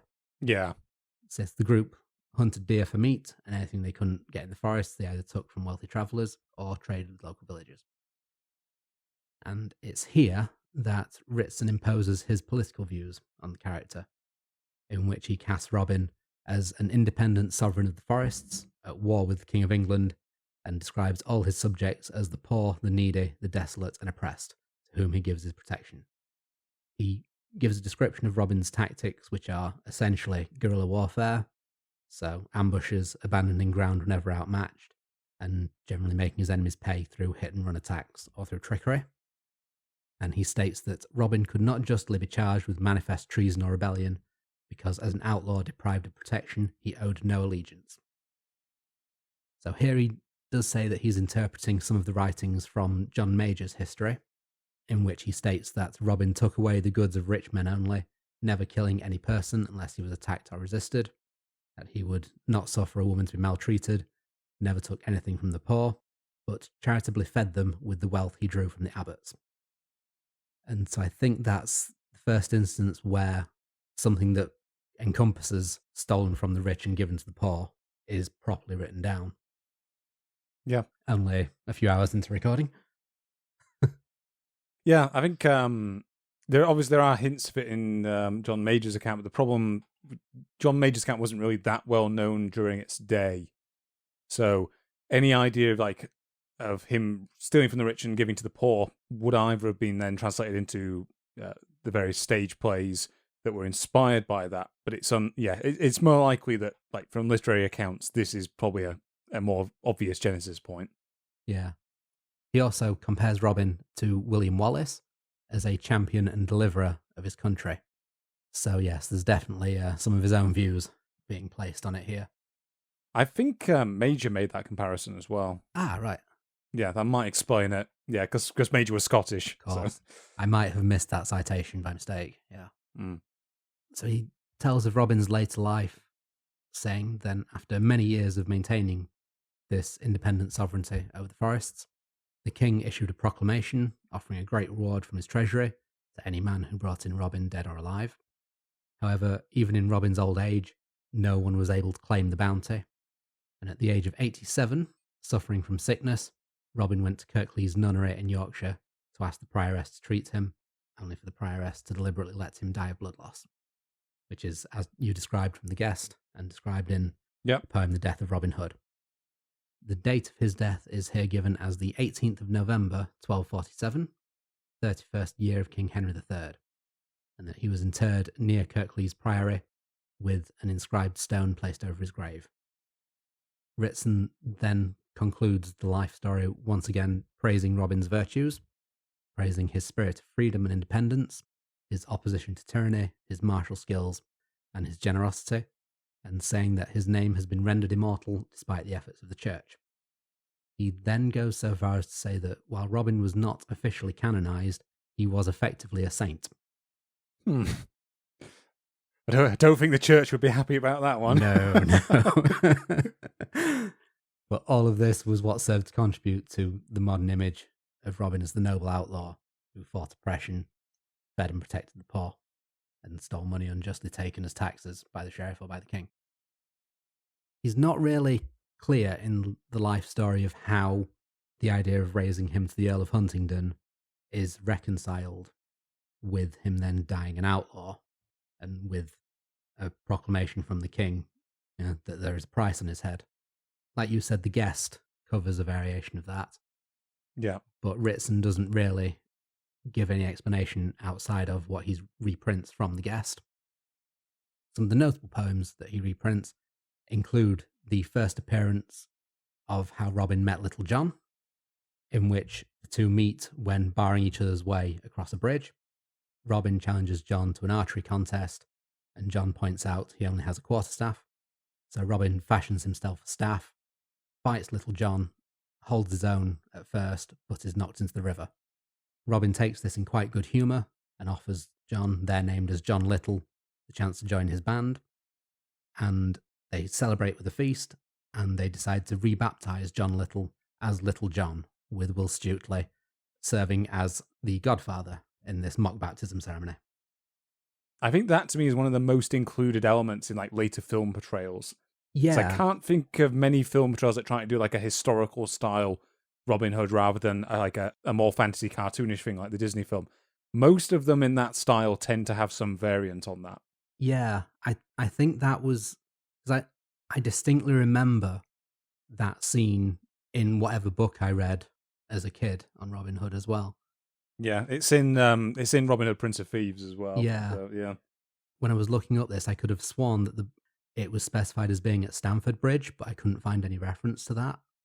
And so I must have read that as a kid in just one of the kids' books versions. Yeah. So it is probably one of the most commonly repeated stories of Robin Hood meeting one of his men.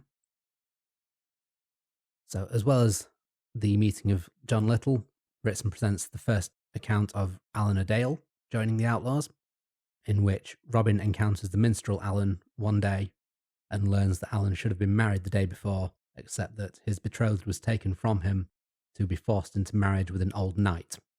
Alan offers to be Robin's servant if he can help return his fiancée to him. So Robin hastens to the church, disguises himself as a minstrel, and enters, then objects to the wedding, summons his men who chase off the knight. Robin then steals the priest's clothes and marries Alan to the woman himself.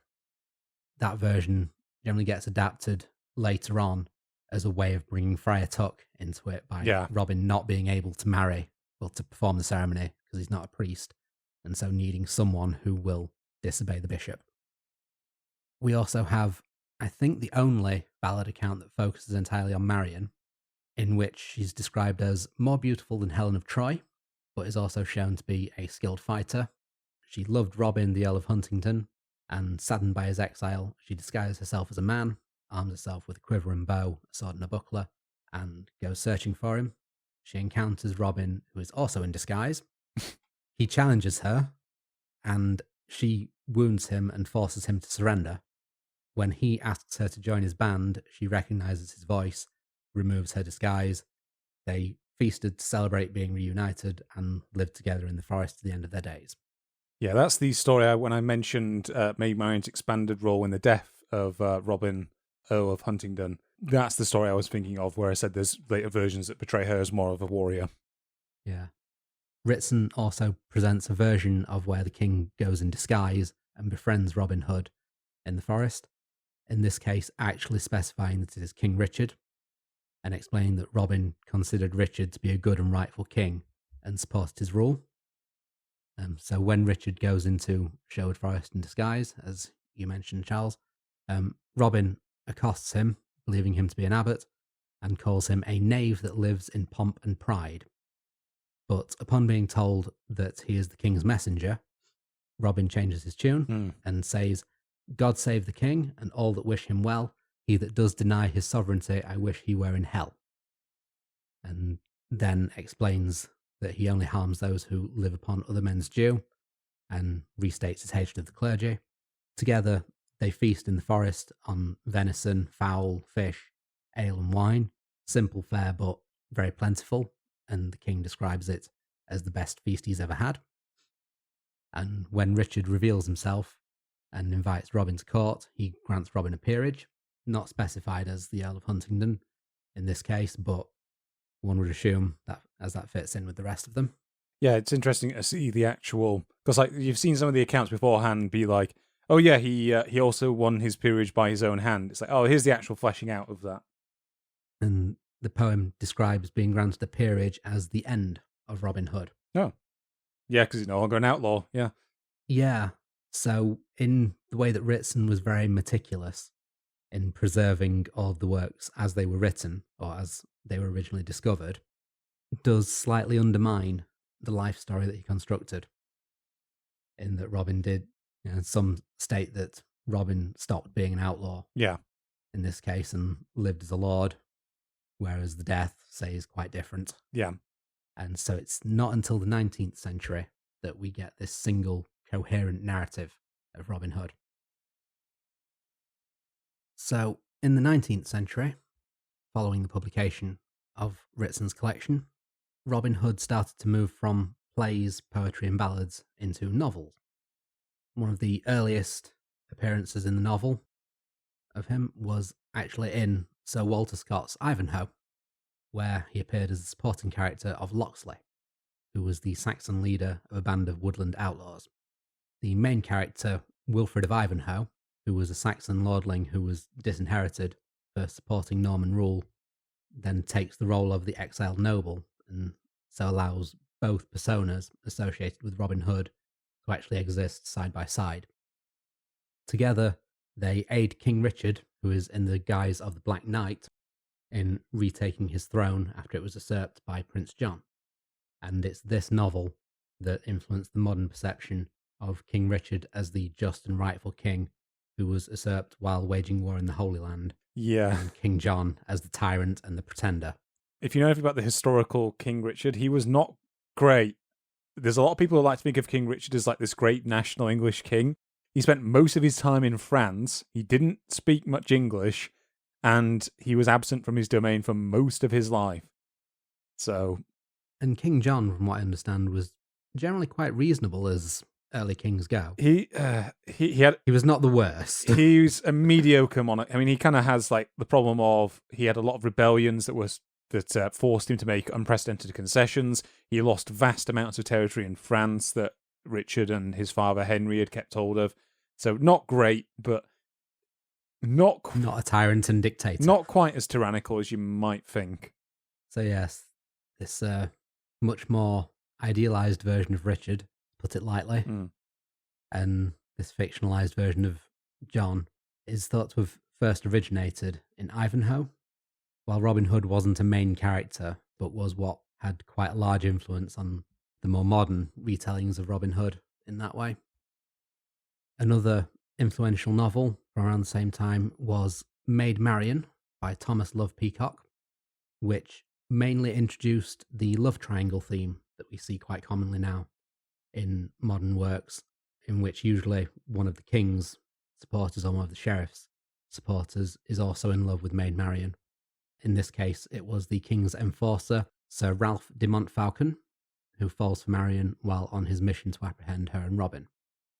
And again, in this version, Robin and Marian are exiled nobles, and Marian is depicted as quite a capable archer and fighter in her own right.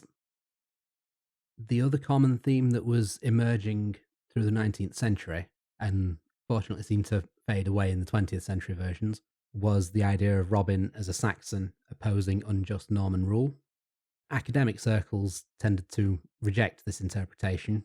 For example, Hales and Furnivall both expressed the opinion that Robin's motivation shouldn't have been rich versus poor, rather than Saxon versus Norman. But despite this, most published stories in the 19th century did include at least some pro-Saxon and anti-Norman sentiment. About 800 years later. And also one little interesting note, just for callbacks to previous episodes, one novel from the 1860s, Maid Marian the Forest Queen by Joachim Stokler, had Prince John disguised as a famous Saxon lord and Norman sympathiser known as Edric the Saxon, who you might remember as Wild Edric from last time. Oh, yes. So, while Ivanhoe and the Maid Marian novel did bring certain influences to the modern idea of Robin Hood, and there were novels and novellas aimed at adults, some with very serious political themes, some more humorous, and there were still some attempts at keeping the gentleman Robin Hood alive in the theatre. It was in fact a children's novel that became the definitive Robin Hood of his day, and that influenced most portrayals since. And this was Howard Pyle's The Merry Adventures of Robin Hood. Yep, the big one. Yep. So Pyle was an illustrator, short fiction writer, and historical writer, and he wrote and illustrated The Merry Adventures as his first novel in 1883. He took all of the ballads that were published by Percy and Ritzen as his inspiration, and incorporated the vast majority of them into his narrative. By aiming the novel at children, he was able to solidify these ideals of Robin Hood as a good outlaw who stole from the tyrannical king and tyrannical sheriff and returned the money to the poor, but mostly managed to keep actual politics out of it. There was a brief mention of pro-Saxon, anti-Norman sentiment in one, but apart from that, he generally kept it as rich versus poor. He generally avoided focusing too much on either historical accuracy or keeping the text as close to the originals as possible. He was basically the opposite of Ritzen in that sense. But in doing so, and in taking the liberties that he needed to make this work as a single narrative, he did then connect several of the ballads together, and so did what Ritzen couldn't, of presenting a life story as a single story. And so that is really how he sort of captured people's imaginations and made the character endure after that fact. He also introduced one other important concept that has generally stayed in Robin Hood adaptations since then, the idea that Robin Hood does not kill, and that he orders his men to do the same. Yeah, children's audience. A children's audience, but there are 3 exceptions to that where you think, yeah, maybe not. Well, two exceptions where you think maybe not suitable for children. One way, like, he can get away with it. It starts by adapting the ballad that's known as Robin Hood's Progress to Nottingham, which has a young Robin Hood, recently left his home and just heading to Nottingham to compete in an archery contest and meeting some foresters on the road. The foresters don't believe he's any good at archery and challenge him to prove it, betting 20 marks, and Robin kills a deer.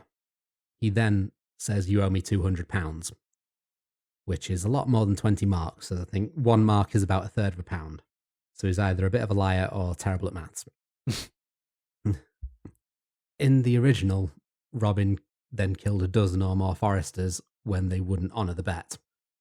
In this version, after being tricked into shooting the deer, one of the foresters claims that that was the king's deer, killing it's a capital crime. Oh, yeah.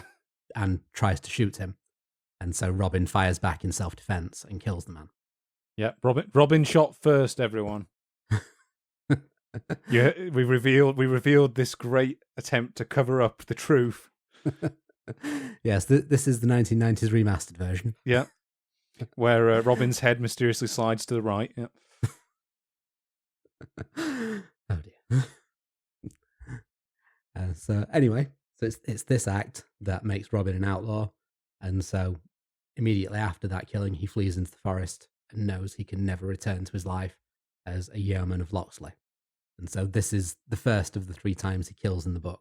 He then doesn't kill for most of the rest until the last few chapters. So the book quite quickly covers the formation of the Merry Men. It covers his recruitment of John Little, which is much the same as the ballad. It establishes other outlaws such as Will Stutely and David of Doncaster, the tinker whom Robin recruited after the sheriff employed him to hunt Robin. It's this tinker who sets in motion the events of quite a few of the other ballads, because by Robin turning Tinker from supporting the sheriff to joining Robin as an outlaw in the woods, this inspires the sheriff to go to London and beg King Henry to give him aid.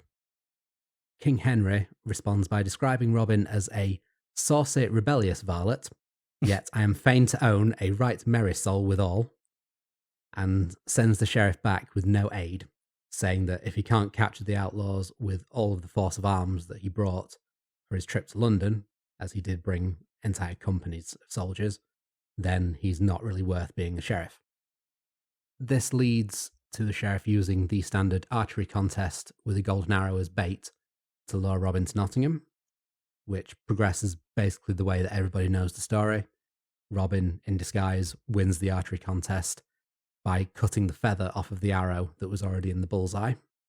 However, in this version, Robin's identity isn't revealed at the contest, which is what we would normally expect. Mm-hmm.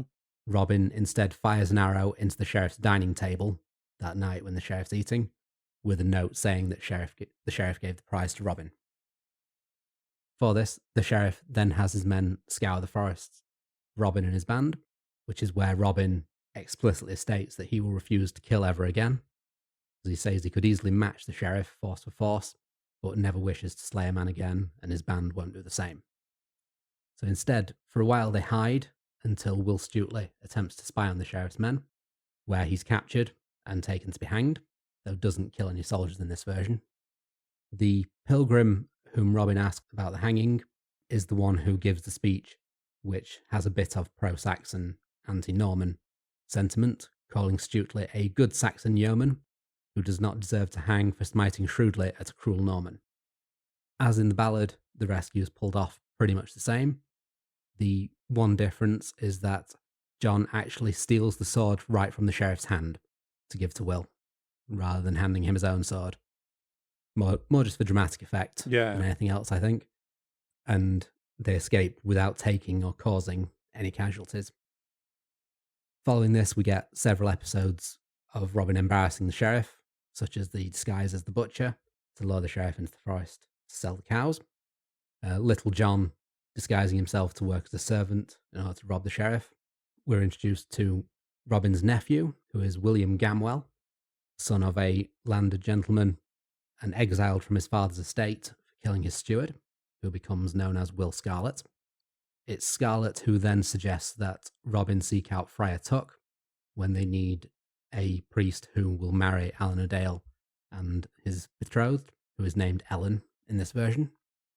Towards the end, we get the episode where the Queen sends a messenger to summon Robin to London. In this case, she is named Queen Eleanor, or Eleanor of Antiquain, I believe it's pronounced. Aquitaine. Eleanor of Aquitaine, sorry. Which then allows it to then fit into the Henry II timeline.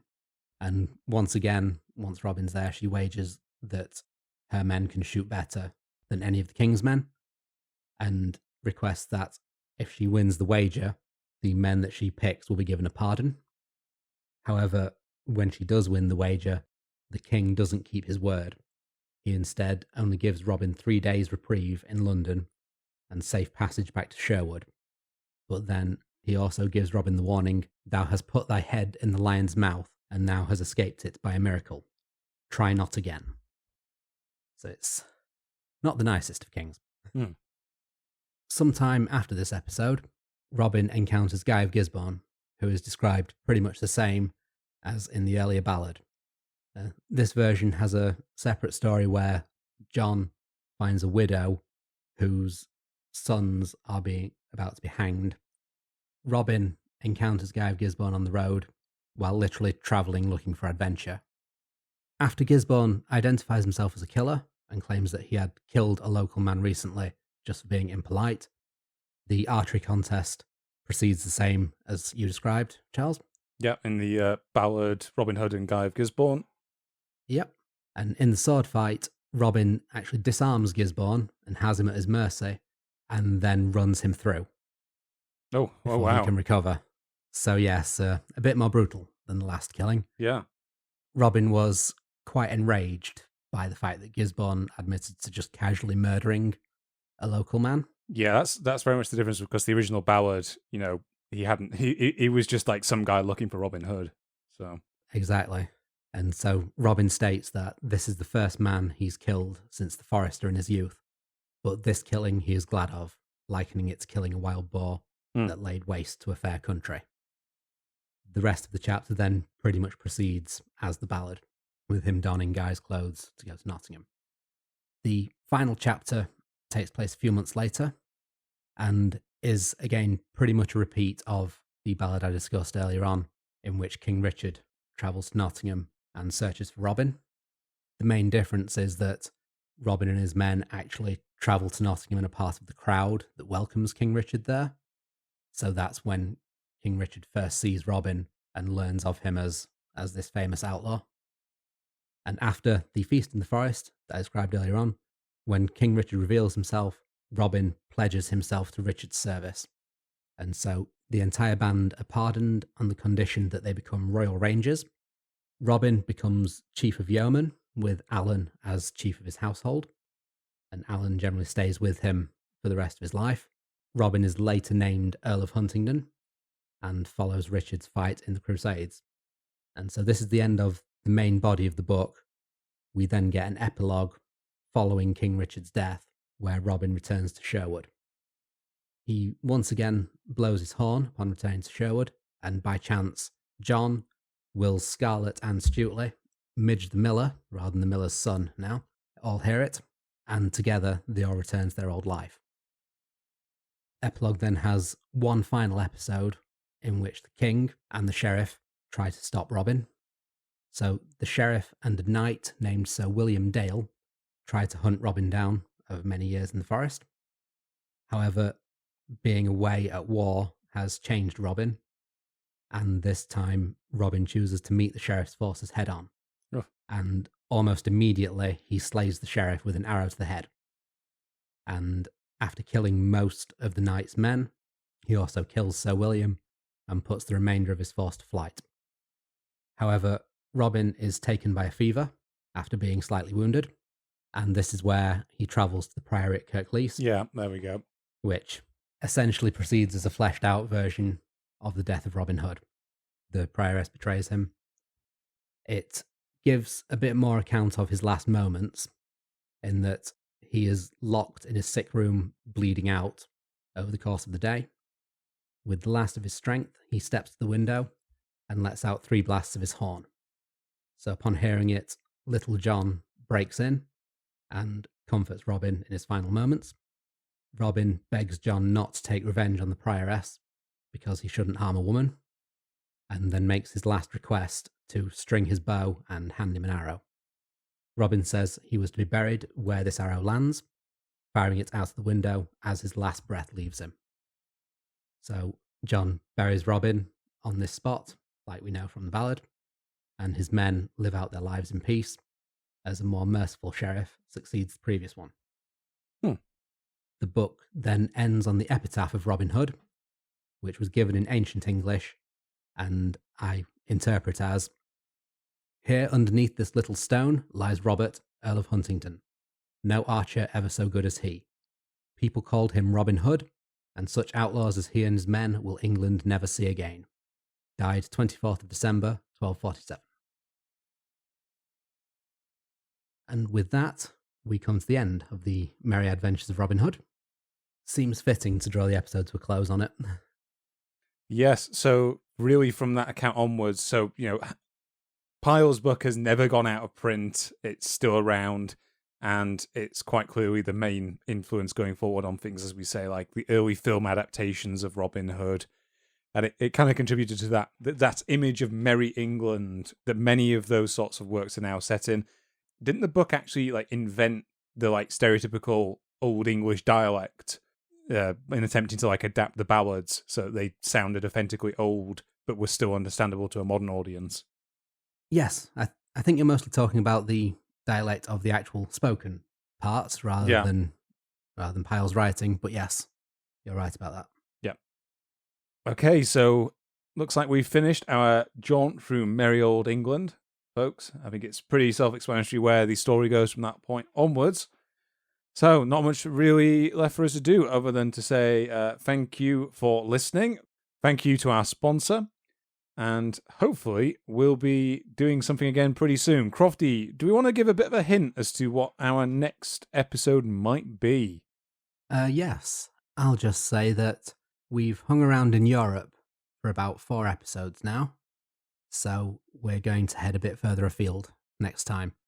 And quite a way into the past. Indeed. Right back to the beginnings of civilization, it seems, in one particular continent of the world.